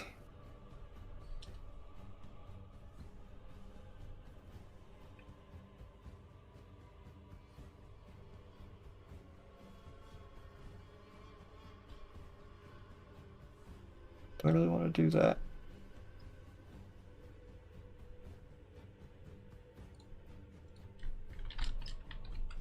Sure.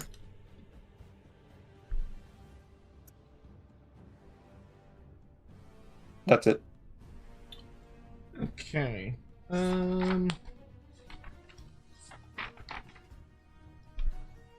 Check something. 1 second. 5 years is a long time. It is a long time. I appreciate that you've been around here and hanging out with us for so long. Manifestations.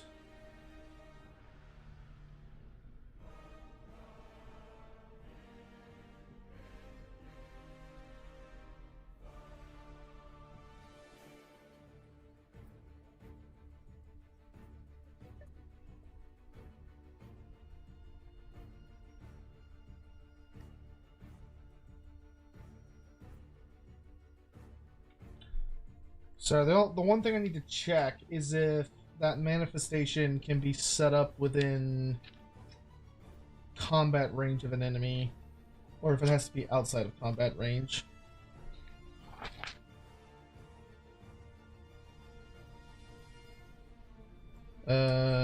Setting up.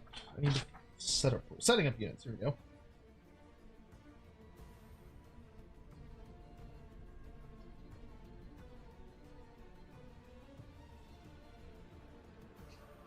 Normally it says 9 inches away for most things, but it doesn't have anything like that on this. Yeah, that's why I'm having to look it up.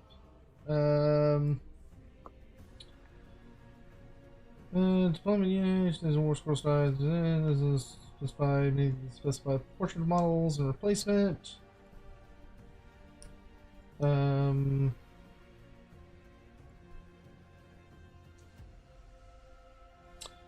Set up a unit on the battlefield. You must set up all the models. Unit in the battlefield. A unit set up on the battlefield other than the deployment phase cannot move the same time. Oh, that's where they moved that particular rule to now.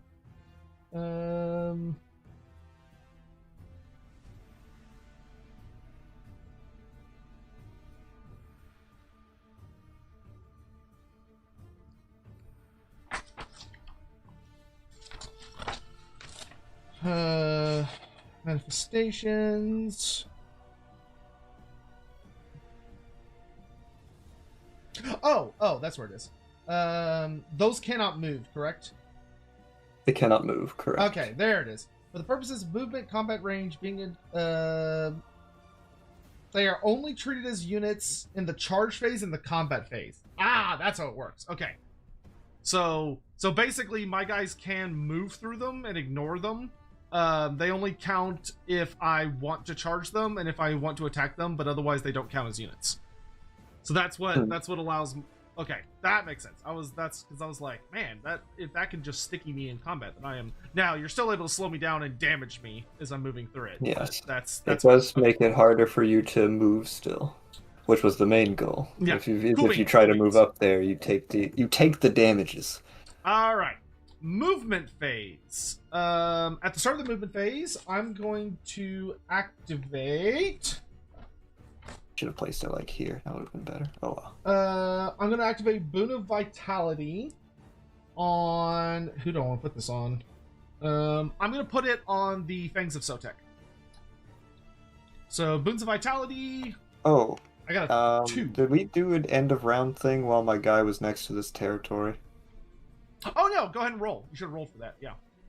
Yeah. Sorry. I just thought of it. Yeah, he got it, and that means he also doesn't get the strike last because he purified it. So I don't know if you have a little token, one of these tokens you want to use to put down to indicate that you've purified it.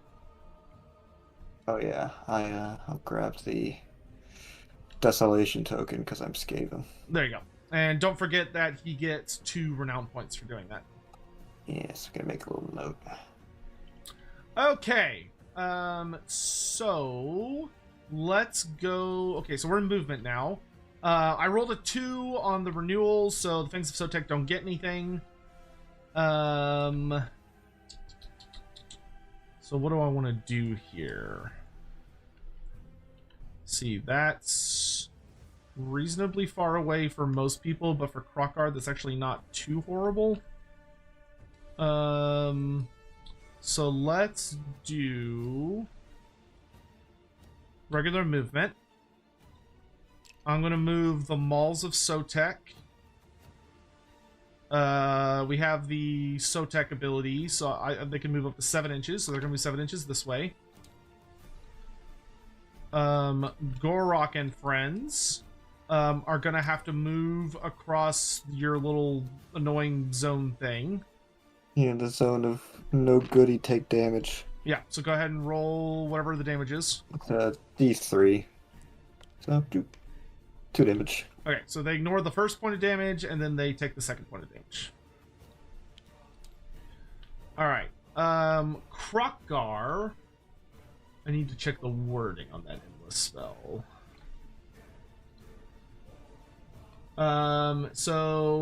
Okay, so track 2 from run rolls. Okay. So what I'm going to do to get around that is I'm going to move Krokgar, but I'm going to command point him to auto run 6, so he's not actually going to do a run roll, which is just something they FAQ'd. So because he's auto running 6, he won't get the -2, but he will still take the damage for running through it. Alright, so I'll just roll that damage then. Yeah, go ahead. It'll be 2. 2, so he subtracts 1 because of Gorok, and then he'll take that one. Okay, so actually no, I think he'll take. Let's see how far. So he can normally move. I gotta look at his war scroll because he's gonna have a gigantic movement. So he normally moves 10 inches. Then he gets +2 for his trait, +2 for Sotek, +6, so he can move 20 inches. So he's gonna move all the way to there. Not quite within an inch, though. Yeah, not within kicking range, but close enough that he can deal with it in following turn.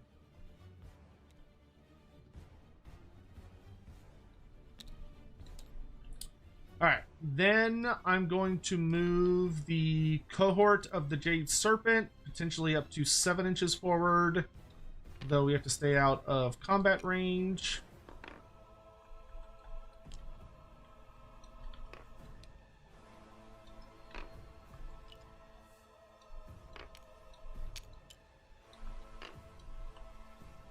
Actually, it's probably going to be better for them to focus on...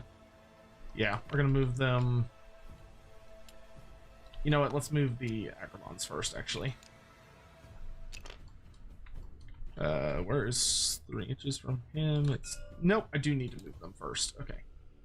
This is gonna be awkward. Okay, so they're just gonna move up within 3 inches of him. Wait. You do this. There you go. Yeah, that makes that much easier.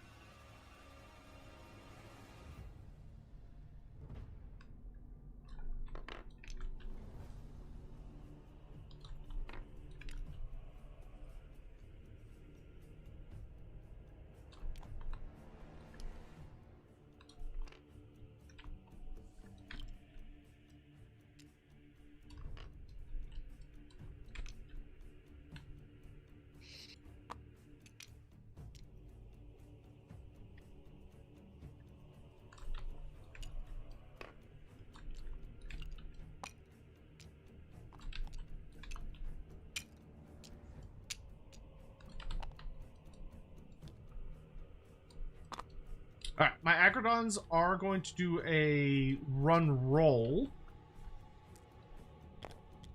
A 5, so they can move up to 19 inches. I'm gonna move this guy. Let's move him 3. Then we'll move him 5, so that's 8. And probably have the croc scores over just a bit so these guys can fit.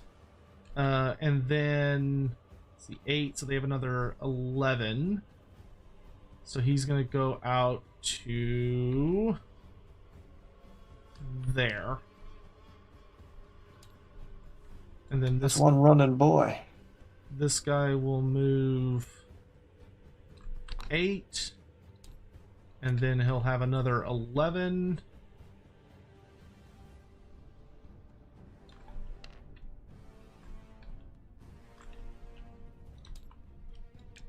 This guy will move 10. And then he has another 9. So he's going to go 6. And then he's going to go 3. This guy's going to go 4. And then he's going to go 6. That's 10. So then he's got another 11, or no, 9. So he's gonna go right into this pocket.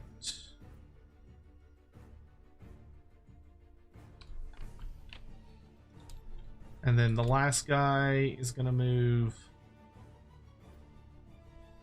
5. And then he'll go 6. That's 11. So he has 8 more inches. He'll go 4.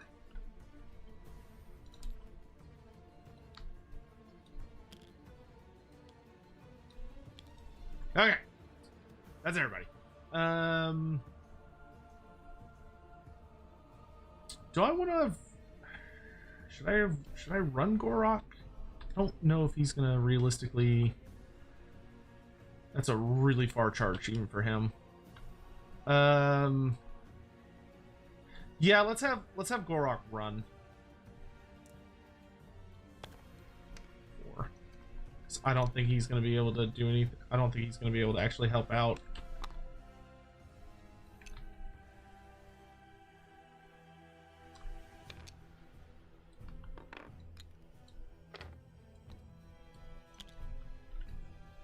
Oh, except you're within 6 when he did that, so he actually lost 2 inches on that.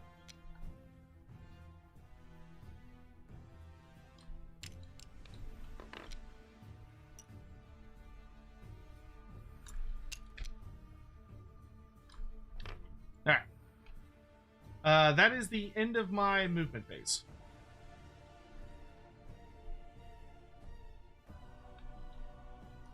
Charge. Yeah. I'm not gonna use redeploy. Alright. Shooting, I don't have any. Shooting, I do have. And because I believe it works this way, he can use his ability on himself to shoot with no command points. Yeah, the only exception will be if it says, like, besides this model, or it'll give some indication that they're not So he has to allowed. shoot the closest thing, so I guess that's these guys. Yep. And what is it again? 3 attacks on 4-2. Is that with -1 -1 to what? for shooting? To hit or to wound? To hit. Okay, so that was not with that. So it'll be Because the reaction to shoot during the enemy turn gives a -1. 5-2. Nothing. No dice. All right, charge phase. I'm going to start. Who am I going to start with? Let's start with the cohort of the Jade Serpent.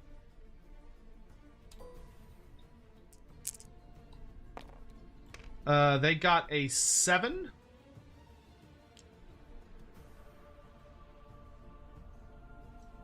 So I think we're going to move up to the edge of the gnaw hole here.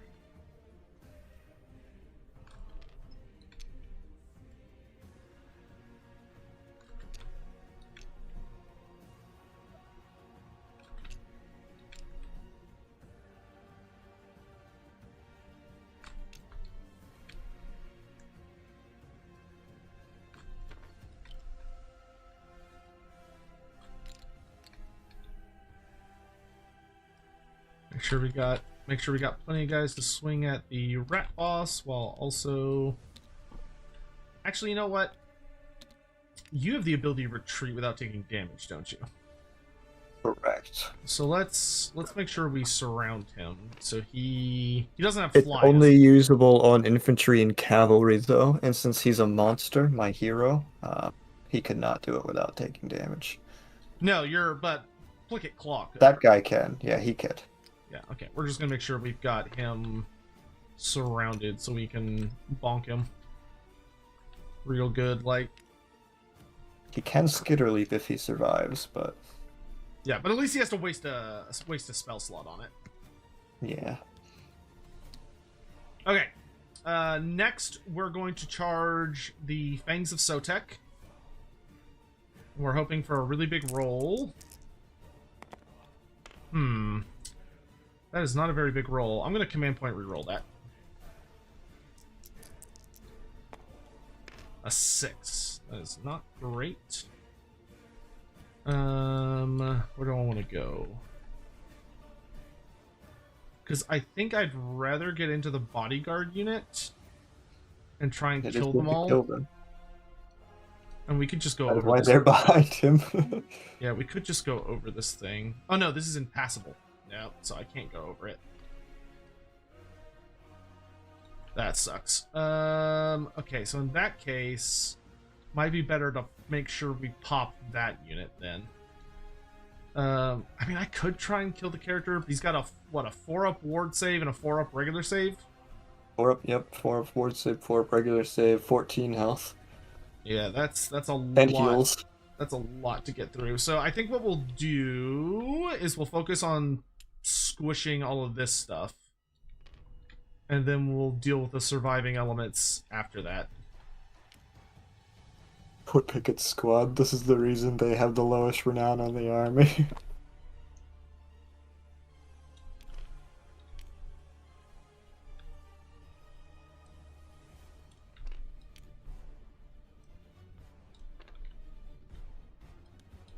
Alright, and then the last thing I'm going to charge is my Mauls of Sotek. Alright. Were they within the 6 inches? They're not going to make it anywhere. They're not within 3 of anything. So no charge for them. So I think that's... Do you mind if I change one thing about Krokgar? What did you want to change? I think I want to have him just barely end within combat range of these things. Because that's almost his entire movement. Yeah, just so he can kind of slap it with his tail while he's running by. Yeah, he did run though, so he can't attack now, correct? He can, because it's not a charge, but he's still in combat range of them. He couldn't charge them. Oh. Okay, then yeah. That's fine. Yeah, if they were a normal, or if they were a manifestation that had movement, he would have to charge them. But since they don't have a movement, they only count as existing as a unit during charge phases and combat phases. I see. Makes sense. So yeah, you'd probably be able to smack it. I should have thumbed it over here. Oh well. That's all I got. So combat.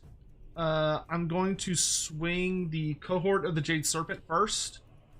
We're gonna put everything into. How good are these guys at fighting?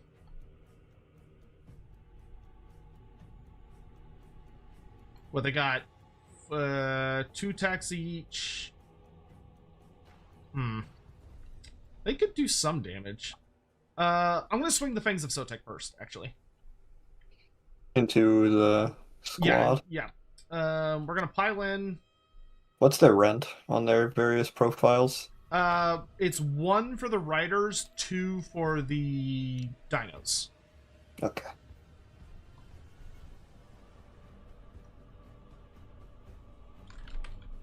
Just make sure we stay out of 3 inches from him.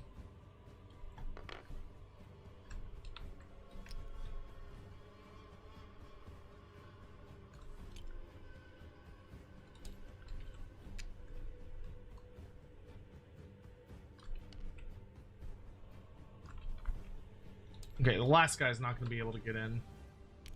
We'll just move over here. Actually, he might be able to get in if he goes right there. Okay, still safe there. And okay, cool. We're all within range. Okay, cool. So they have 1 fight token, so they will get 1 extra attack on the mounts. So for the riders, 3 attacks each plus 1 for the champion. Is 16 attacks.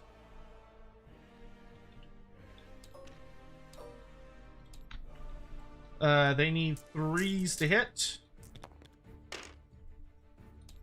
And then they need 3s to wound.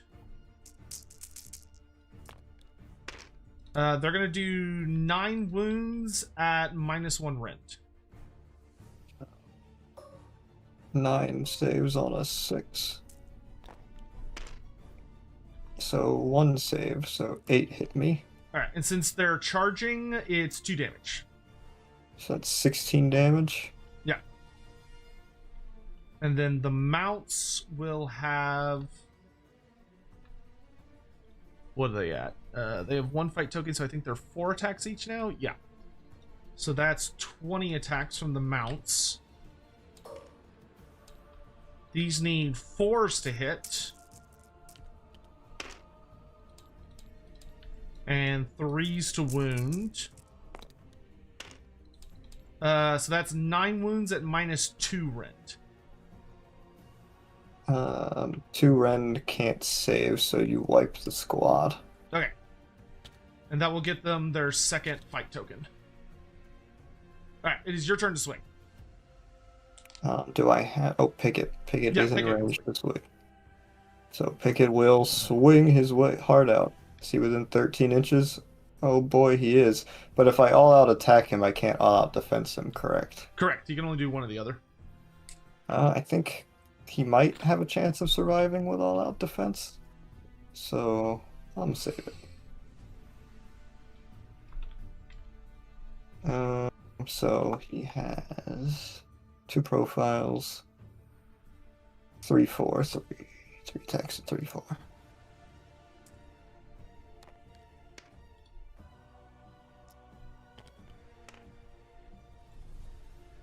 So that is 1 that goes through. It does 1 rend and Okay. does 2 damage. So that's going to knock me to a 5-up. We do not save it, so we lose a guy. Let's kill this dude. And now 2 attacks with 4/2, I believe. Yep.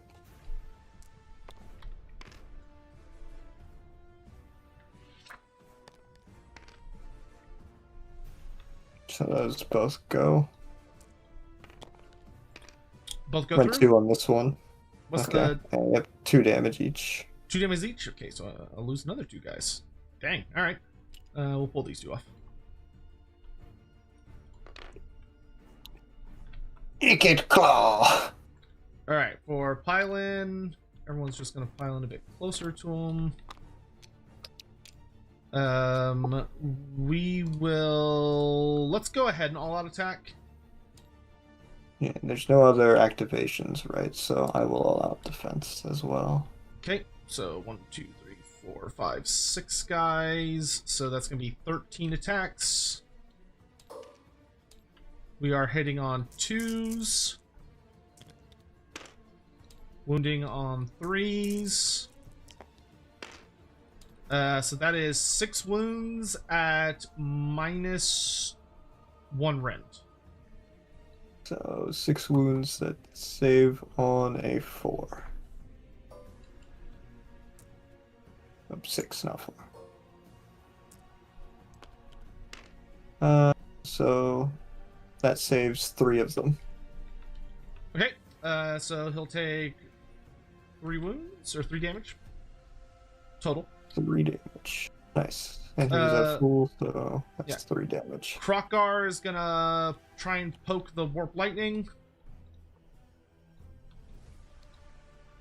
I'll do the Carnosaur attacks first, actually, make that easier. You'll most likely kill it unless something terrible happens. Well, it does have a ward save. 3 true. wounds, but those deal 4 damage each. So it's 12. Yeah.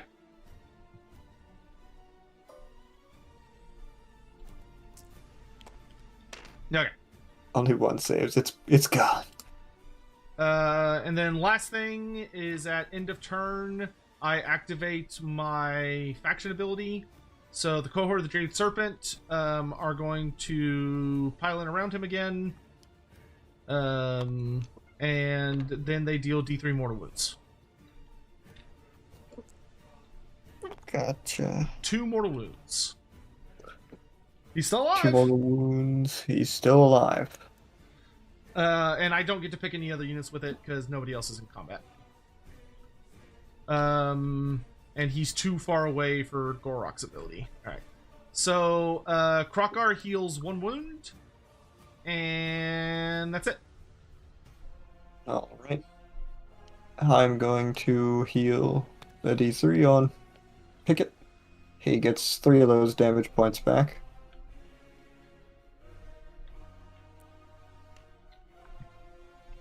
End of turn. Feel like there's something I'm missing. No rats are dead. Ash is good. Can't kick the thing. Purification? Am I in range? Nope. Think that's the end. All right. Take us away. Right, so hero phase. Going to... Do I want to Skitter Leap out? I mean, he's kind of fine. Unless you send the Carnosaurs after him. He's doing alright against those guys. Yep. I'm going to try and place of power on Krokgar. It does go off, so he has 1 unbind, but it's from him, so he can only try and stop Vashtik or Skrillex from casting. He's too far away for Piddick. Oh wait, no, he is in range. Okay, so he's in range of 1 unbind. Okay. Let's see. So first, yeah, I'm gonna just try and summon with Vashtik to start off. We're gonna try and summon the Kronspine because I'm feeling spicy. Come back to me, Kronspine. So I need got a +1 and I need to hit an 8. That's an 8. I have a decent chance of stopping. Not a great chance, but I have a decent chance of stopping this. But he'll have to be more than 9 inches away when he comes out, so he'll need a pretty good charge to hit me. Yeah, you can have it. It's fine. All right, Kronspine, come on out. What is it again? Wholly within something? I think for you, it's wholly within 15, and then more Yep, than 9 I'll do. inches away from enemies. So, like you said, I'll need a pretty good charge. So it's like 9 inches over here. Is that wholly within 15? Probably not. He does have Maybe. a very big base.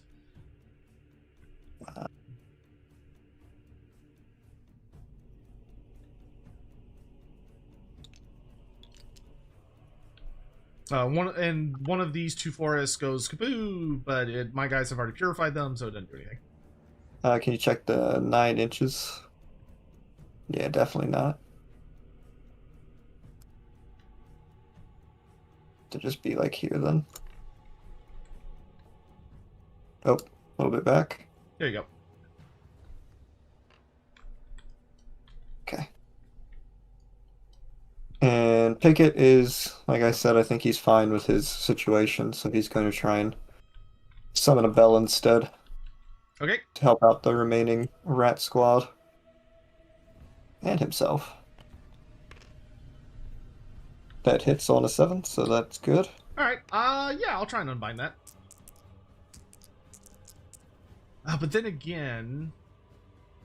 On the other hand, if I kill him, the Endless spell goes with him. So I could just try and beat him to death. That you could. It's a little bit harder while the bell's up, though. True. Ye...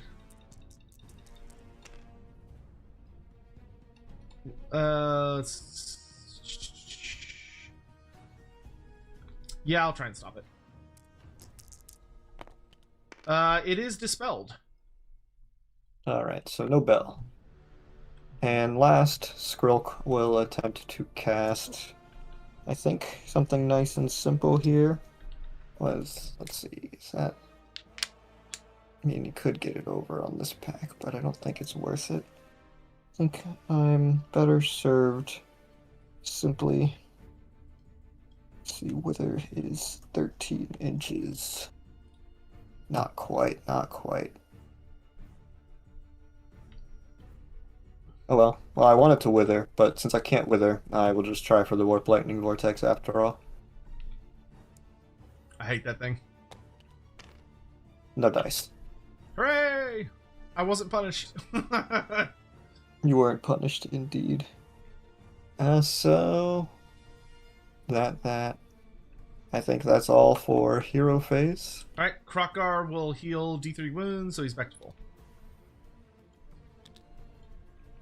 Let's see, then we go to movement. Got the no hole. That's end of my turn, okay. So you need to hold on to 1 command point. So movement, Pickett can't move, so he sticks there. Ash Cheek and his buddy squad could move. So could you, so could you. Yeah. Bye, Bud. Have a good night. I think he might be being a little too cautious with that dude, but that does open it up for his Kronspine. What is that being dragged with me? Something you behind hit- my rats. Oh, if you hit escape if you want to, it'll... Yeah, there you go. Oh, it's I just want... magmic power token? Not sure what that is. Oh, that's the quarry token for the Fangs. Oh, okay, so that's why it's dragged. I shall leave it there then. Yeah, it makes it where if they can get in on that bodyguard, they will eat them for breakfast in like 2 milliseconds. Because if I could pop the bodyguard, the character no longer has a ward save and he will die like very easily. So that's the most the Especially clan to rats them, can move. Because they have like tons of a bonuses 6-inch bubble against on the monsters. sky. Do you think they'll ever Stakes. bring the Blood Dragon or the Necroarch bloodlines to AoS? So No. Tim. No, I think they have all the bloodlines they want in AoS. No, I think not so they'll lucky. come back in Fantasy. I think in Fantasy the vampires are 100% coming back. And it's gonna be all little bit the of 6 famous bloodlines. Because I think the Jade blooded vampires are gonna be a thing as well. They're all still wholly within 6. Yeah. Okay. That. And then all that's left is this man over here. With his 10 inches.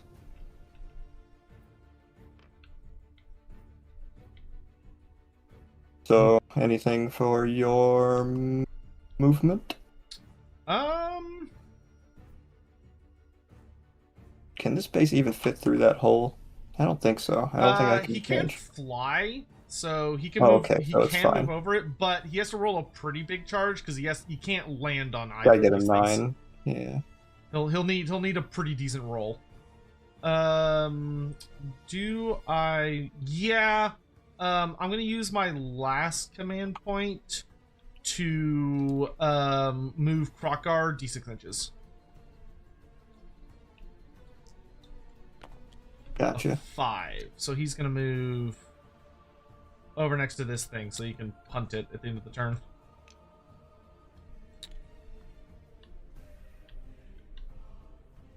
Now, I do get activation priority since it's the end of my turn.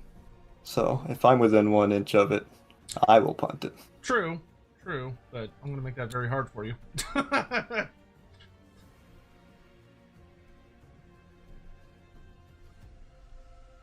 Reminder of its ability to pick a point within 13 inches of this unit and of 1 inch of an enemy unit and reappear once I'm in combat. That's So, pretty cool. while you did make it hard, it does have a thing to get around it. I just want you to be aware so I'm not like, gotcha! Cool. Well, then I'll just have to, kill you. Yeah, murder me. Before. Actually, Which, I guess in considering that its damage case, profile, I guess it's a in little that scary. case, knowing that, do you mind if I don't do the run then? I'm fine with that. Because Yeah. I imagine you're still gonna want to charge me anyway. Correct. But I'll So you save can that save command your point for command something else. All right. Yeah. Then I don't have anything. So shooting. Shooting. I shall do the shooting. Does he have shoot in combat? Yes, he does. Oh, gross. Okay. So he will shoot. And you know what? I'm feeling frisky, so I'm gonna roll the warp cog convocation for him and see if he blows himself up. He does not. So he will shoot, and it will be, let's see, 3s to hit. So 3 attacks, 3-2. Boop. Do you keep in mind you get minus? Oh, never mind. I'm thinking something else. Yeah, he's Ignore me. thinking of the other thing. And 2. So that's, yep, that both hits. That's such a good It's a weapon. Ren 2. Okay, that knocks him to a 6. No. So only 1 damage each, so 2 damage total. Okay, they'll negate 1 thanks to Gorok, but that will still kill a Saurus. So let's kill... I think it has to be... Well, I can still pile him before the end of the turn, so let's kill this guy.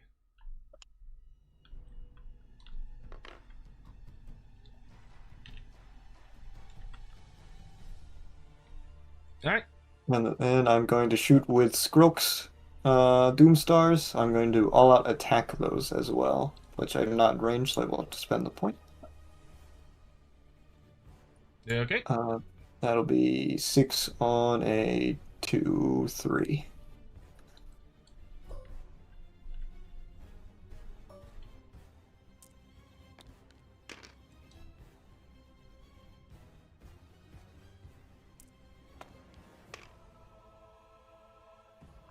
So 3 go through.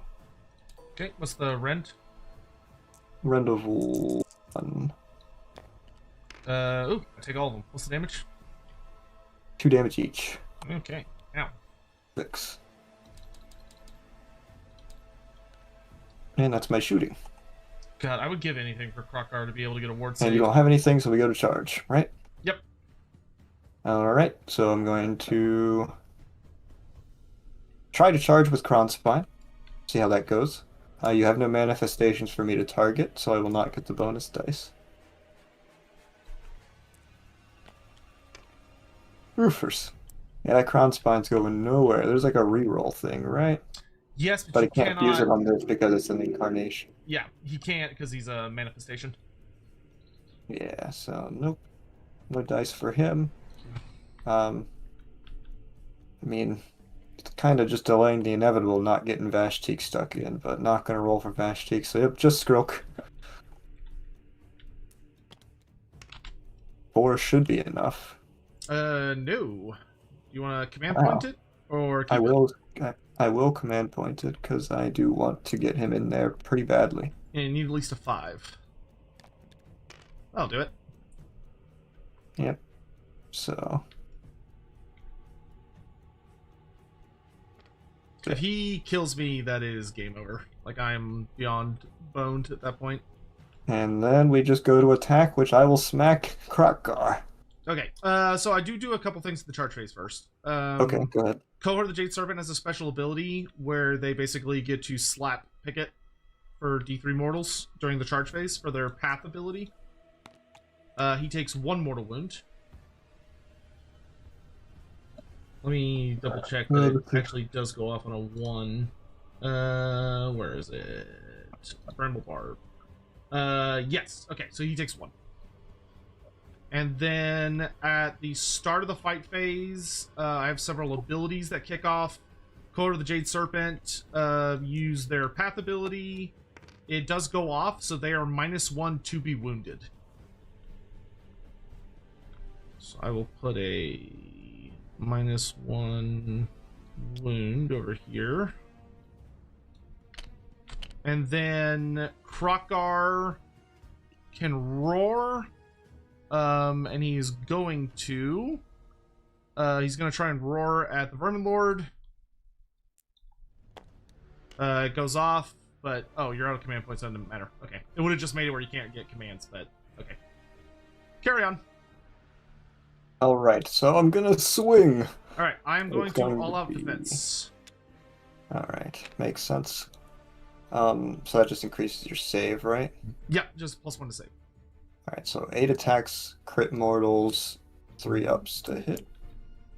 Oh god, he has crit mortals. Um, I wish Gorok was in here fighting. so it's 1 so mortal damage. And it was 3 ups to hit, so lose those. So it should be... So the crit mortal is that attack just automatically mortals, so I just take 2 damage. Oh, okay. And then the wounds is 2 up. So let me see this. Okay, so 3 more instances of 2 damage coming at you with Ren 3. Ren 3, wow, that's crazy. Okay, so I fail all of those, so I take... 6 more damage. Yep. Oh god, he just fucking dies. God, he's so useless! I fucking hate this Carnosaur Lord. Jesus. He's so bad. Ah, fuck. Ugh, I'm not mad at you. I'm mad at something else. At least he's fast, you know? Right side. It's so fucking useless, though. He instantly I hate this character. I fucking hate this character. It sucks. Oh, God, I hate him. Alright, sorry. Carry on. You're good. I think that's the Not end. against you. I'm realizing how fucking ass the Seraphon are in this edition. It's pissing me off. Alright. Okay. I would have piled in so that I could kick this, though. Yeah, so I was going to say I did that. Saurus. There's 5 of them, so it's going to be 15 attacks. +1. So that's going to be 16. They need 3s to hit. 3s to wound. So it's 11 wounds at -1 rend. 11. 5. God, I fucking hate this Carnosaur, Yeah, dude. he's at 1 rend, It's so so I'm looking bad. for 5s. God, it has no ward save. I Its saved save is 4, total 1, 2, 3, ass. 4, It doesn't 5, have 6, nearly 7. I enough think that's wounds. enough to lift them. Alright. Goodbye, Picket. You fought hard. Yeah, now I'm gonna instantly lose, because... God, this is fucking terrible, dude. 3 to go with it. Get out of here, 3. God, he's just so shit. I cannot believe how bad he is as a character.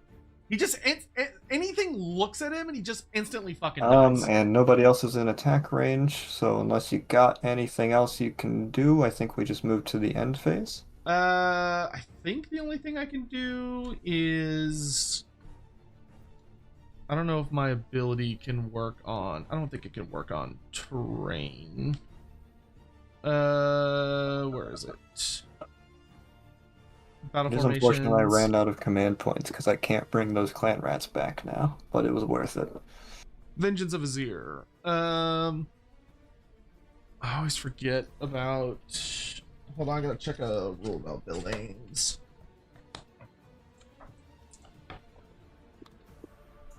Let's see. The terrain, charging units on terrain.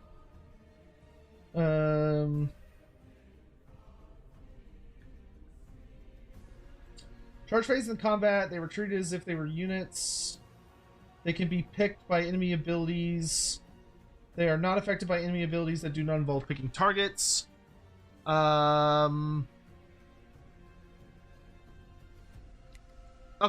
so I can do it. Alright. So I'm gonna just activate them. They deal D3 mortal wounds to the Nahul. They do 2 mortal wounds, and they also get to do like a little pilot move, so we'll just move them over this way.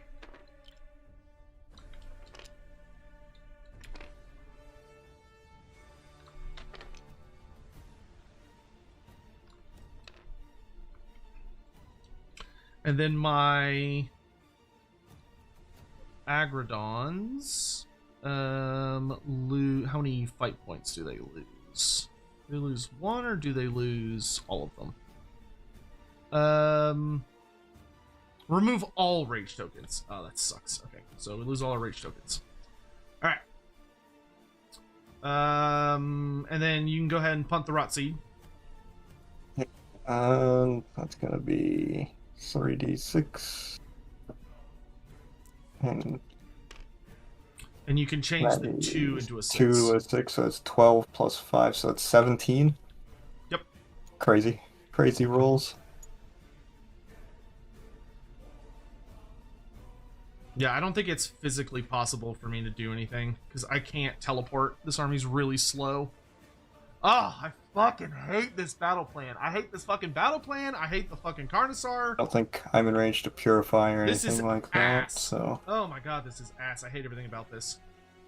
Alright, so that'll take us to battle round 4. So that will be start of the, let's see, is there anything I need to do at the start of the battle round? Oh, I forgot. I do need to heal. Oh wait, Picket's dead. I don't need to heal Picket. I don't think there's anything I'm forgetting. Alright. So, priority roll. I got a 6, so I'll just go ahead and... Yeah, got a 1. Alright, I'll go ahead and take it. At the end of this round is when we start rolling for... game end. The end of game. Yeah. So the only thing I could even think about doing is I would have to move these guys as fast as they can run, which would be 12, 18 inches at the absolute best case scenario. So they could move 18 and then... So they would need at least 3 turns to even get to it. Oof. So that's just not possible. Because my army's just too slow. So, yeah, I don't fucking know what the point of me doing anything else is. Is it actually impossible to get over there? Yeah, because, I mean, they can only move 12 max speed, so... and then auto 6 run. It's just too far away, and my faction doesn't have teleports. So, do you want to call it here? Not saying we should, but if you are done with the match, it is up to you. Trying to think You if there's still anything. try and kill my general. Well, there's no point, like, because we're not running. we're not running damage systems, so killing your guys doesn't do All it will anything. do is get me less points, which I mean, it's not exact. It's not necessarily a uncompetitive thing to do, but also it doesn't really make a big difference. Yeah. I'm so sick of Seraphon, and I'm only 4 games in. Ugh. I don't know if I'm gonna make it to the end of That's this not season. fortunate. I was about to say you might want to maybe ask for a swapsy. Yeah, I'm definitely gonna change my general character because I'm so frustrated with him. I can't stand playing him anymore. Like he makes an okay like secondary character, but being the general, he's so shit. It's literally making every game just miserable. Especially because everyone else has these fucking like. Your character's not nearly as bad, but some of the other characters are like absolutely. My character insane. swings pretty hard, but he's a support piece mostly, other than the fact that if you do try to engage on him to punish him supporting, he will punch you hard back. Yeah, well, like compared to like the Nurgle guy or the Steam Tank General, like those. Oh my god, those were absolutely bonkers. The Steam Tank guy, I don't think he was even a custom character. It's just the Steam Tanks are just that good. Tanks. They should be, at least if my impression of them from Total War Warhammer is correct. Oh yeah, it's just that the other stuff didn't keep up because the Steam Tanks for some reason can have like a crazy high ward save and a 2-up armor save, with like an ass ton of wounds. But I mean, the Steam Tanks aren't really that bad though because they're not very good at fighting. Like their shooting's okay, but I don't think they're that crazy. The only thing really worth doing would be just getting the renown for the terrain piece. So I think that's all I'm gonna do. I'll just run my Croxagors 11 inches to try and have them purify this piece of terrain, and that's all I'm gonna do. Because I am more interested in keeping my units alive at the end of this battle for more renown than doing anything else. So yeah, because I technically am not allowed to retreat yet because too much of my army is still alive. But I think we can just kind of gentleman's agreement that if you don't come at my shit, then I won't try to kill the rest of your stuff, and we can just fast forward. yes, I agree to these terms. Yeah, so I'm just gonna roll for remediation. They got it. Okay. So my Croxagors will get 2 more points. In that same regard, I want to move him up on my version of this fast-forwarded turn and roll for remediation on this one. Yeah, you could just run him over there. Yeah. What is it again? It's D. Looking for a. Oh, well, that's a 1. Oh, well, you might get another turn because now we roll for what's it called? Oh no, game ends. Okay. Game ends, so nope, not another chance. Oh well. Wait, is it a 1 or a 6 that it ends? Oh, good question. I don't know. I can double check. Battle lane. No. It's on a 1 or a 2. So you get another two attempts actually. Big money, no whammy. There All you right, I did it that time. All right, and then we can just fast forward to the end of the game. Yep. Game ends. I get a major victory. That's right. For getting it at in your territory. Yes, you do get a major victory. So, doing aftermath sequence stuff. Let's see. No, skip that. Okay, so first you get to pick your reward. So, I forgot. I could have tactically repositioned. Fuck. Oh, well, damn. we both. Well, forgot. at least we both forgot. Yeah. Yeah.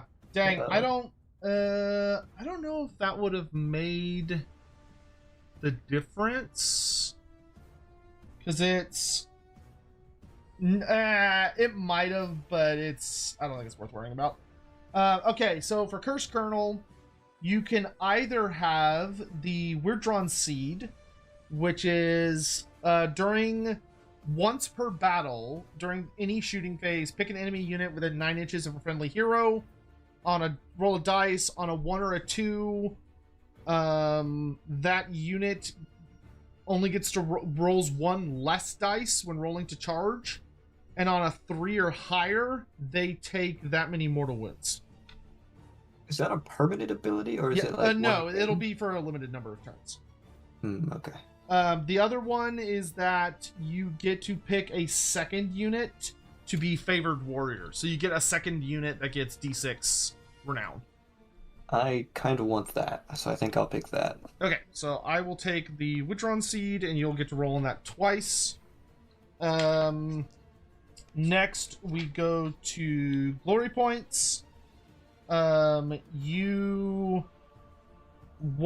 were doing, we're at 1,300 points, we're at the next tier. So you get 200 and your general is still alive, so you get 220. Nice. I will fat get chunk. 190. Not even that much less. Pretty good.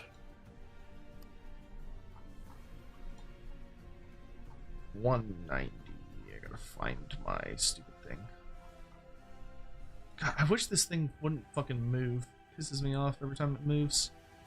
So I now have 490, 590.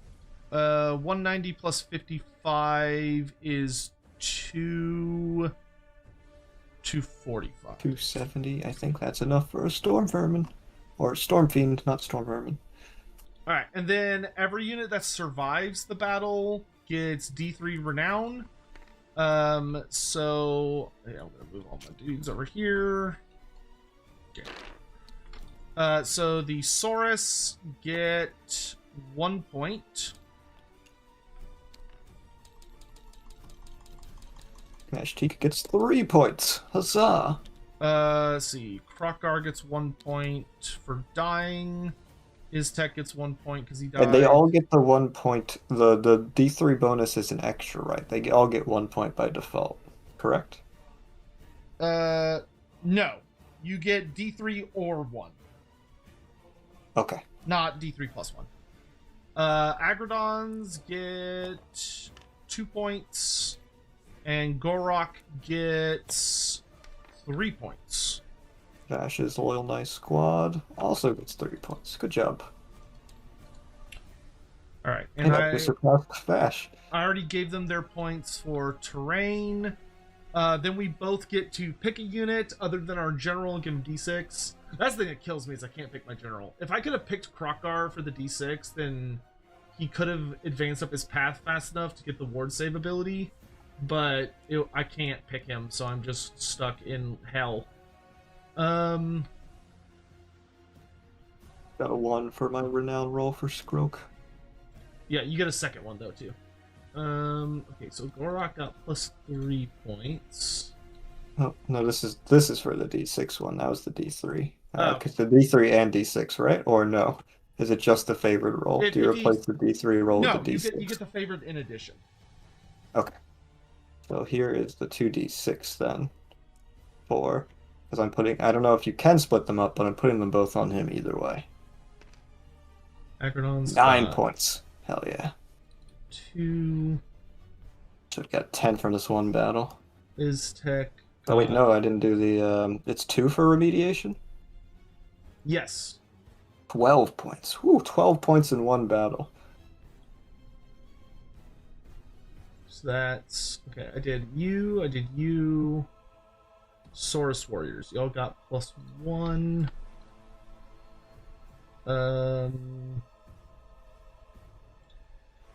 Krokgar got another 1. Okay, I think that's everyone. Oh no, the Kroxgors. Oh, I didn't roll for them. I was like, where are they? Kroxgors get D3. 1 more. Rolled all mine. Got Okay. that updated. Did you do your second unit to get 6 or D6? Does it have to be a different unit? Yes. Question? Yeah, it has to be a second unit. You can't pick the same unit twice. Okay. Does it have my dice? Oh, right here. Then I'll give. This is the. I rolled them both at once, so I'll give the 5 to the one I was intending to give them both to.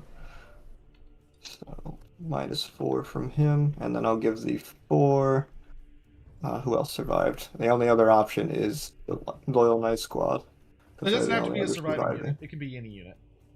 Oh, any unit? Yeah. Except your general. It can't be your general. Okay, then I'll give the 4 to my Chariot instead, because they're my favorite. So that puts him at 16. Okay, that's everything for my renown. Alright. I need to figure out who I'm going to give D6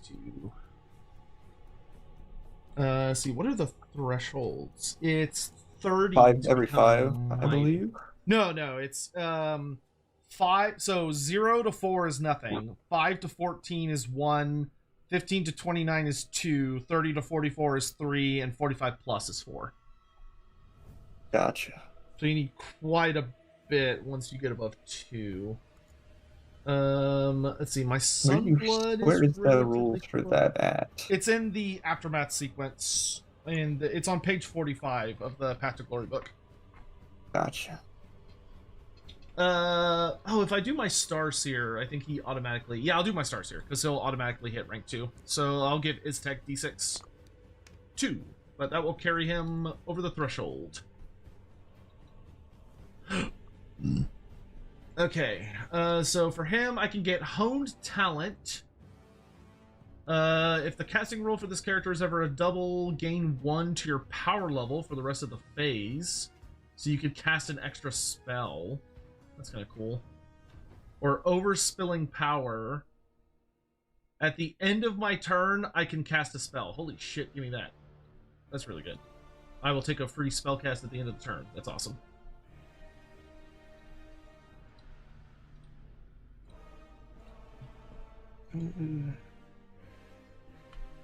Unfortunately, I guess I get to pick a path for Skrilk. Don't know what to give my big body yet. Good luck. Good luck reading through all those. There is a ton of them. I know. All right, man. Well, I'm going to go ahead and hop out of the call, and I'll do my Aftermath stuff. Yep. Here. Thanks for the game. It was Yeah, fun. man. It was a good game, dude. And good luck on your future matches. You as well. Have a good night. All right, bye.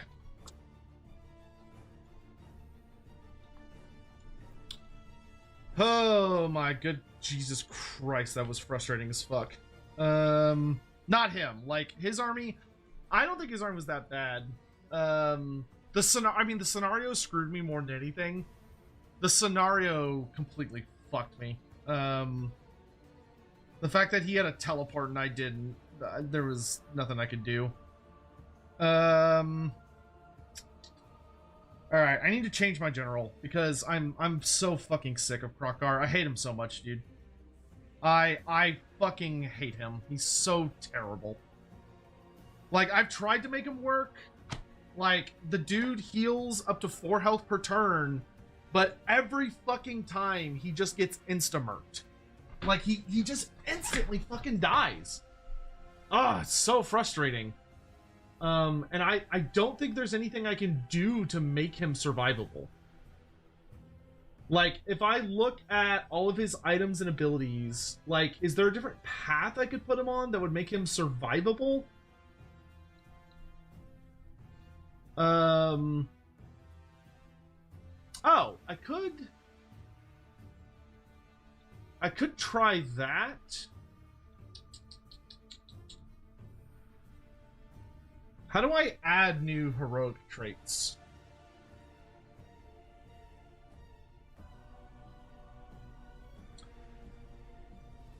Because let's do that. That might make him better. God,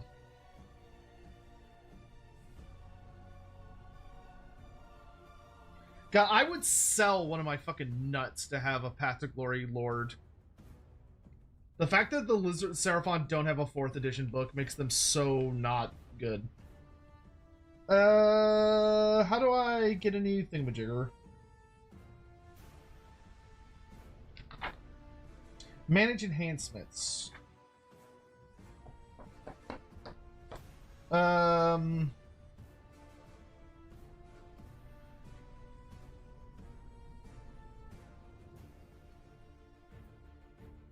You can remove an enhancement on your roster.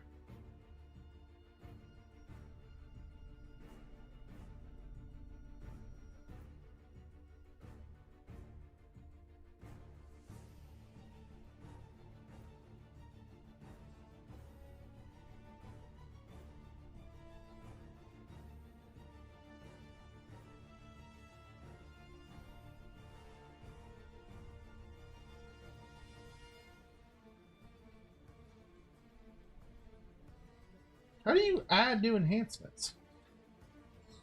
Can you only get it through...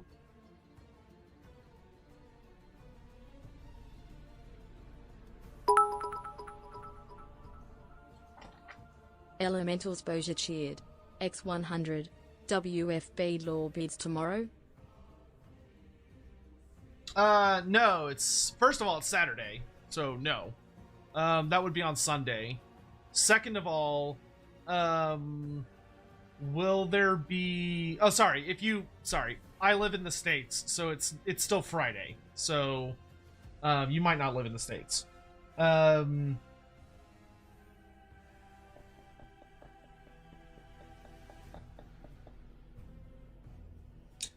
Yeah, I'm probably gonna have to talk to the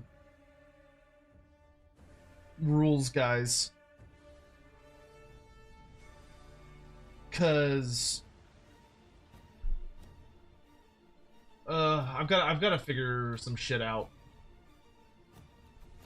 Like, I think I need to figure out what I want to do with him, and then once I figured out what I want to do with him, I need to message them and be like, hey, this character is like making me extremely frustrated to play. I would very much like to substantially change him, but the way I want to change him is going to be outside of the normal allowance. Is there going to be fantasy on Sunday? I don't know, honestly. I might do something with Ross. Andy's not here because Andy's doing his father's funeral is this week. Or I think it's this weekend. So Andy's not here. So I might do something with Ross. I don't know what though. There's nothing that really jumps out at me that I want to do.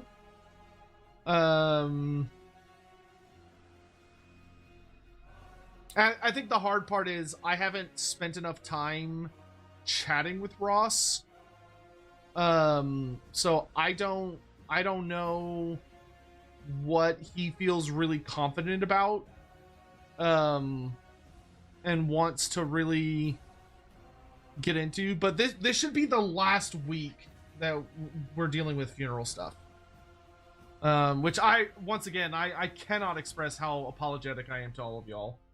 I know that Lorebeards for like the last 4 months has probably felt like the fantasy we've only been here for like 3 weeks. So I really want to express my deepest apologies.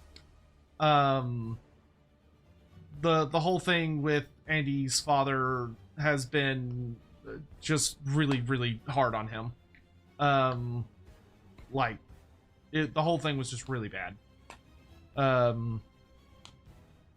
You know, just that kind of wombo combo of like, his father got really ill and was ill for like a month before he passed away, and he lives like way out in the middle of nowhere in Scotland, and Andy kind of has to like take over as the new patriarch of the family, and then funeral stuff. So it's just been non-stop shit to deal with, which my heart absolutely goes out to him. But that means like the show just doesn't, you know. And it's really rough because I don't like, I feel like the show isn't the same if it's not me and him.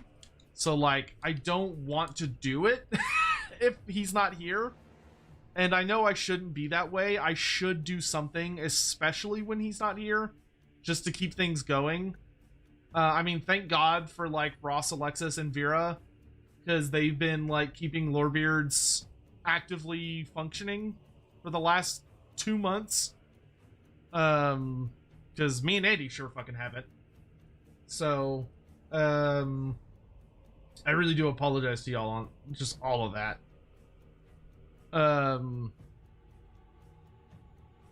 Because, yeah. So I'm gonna message Ross tonight and see if there's something we can come up with tomorrow. And see if we can come up with something that would be fun to talk about. For fantasy Lorebeards. Yeah, I might put out a ping as well to see if anyone in the community wants to suggest or recommend ideas that they might think are fun. So, yeah, hopefully that'll help. I don't think y'all probably want to listen to me just bitch and moan about my Kroktar. I think I know how to fix him. But it's going to require me to finagle a couple of things. I think it's doable. So, I'm gonna go try and fix him. I'm gonna not antagonize y'all with the details.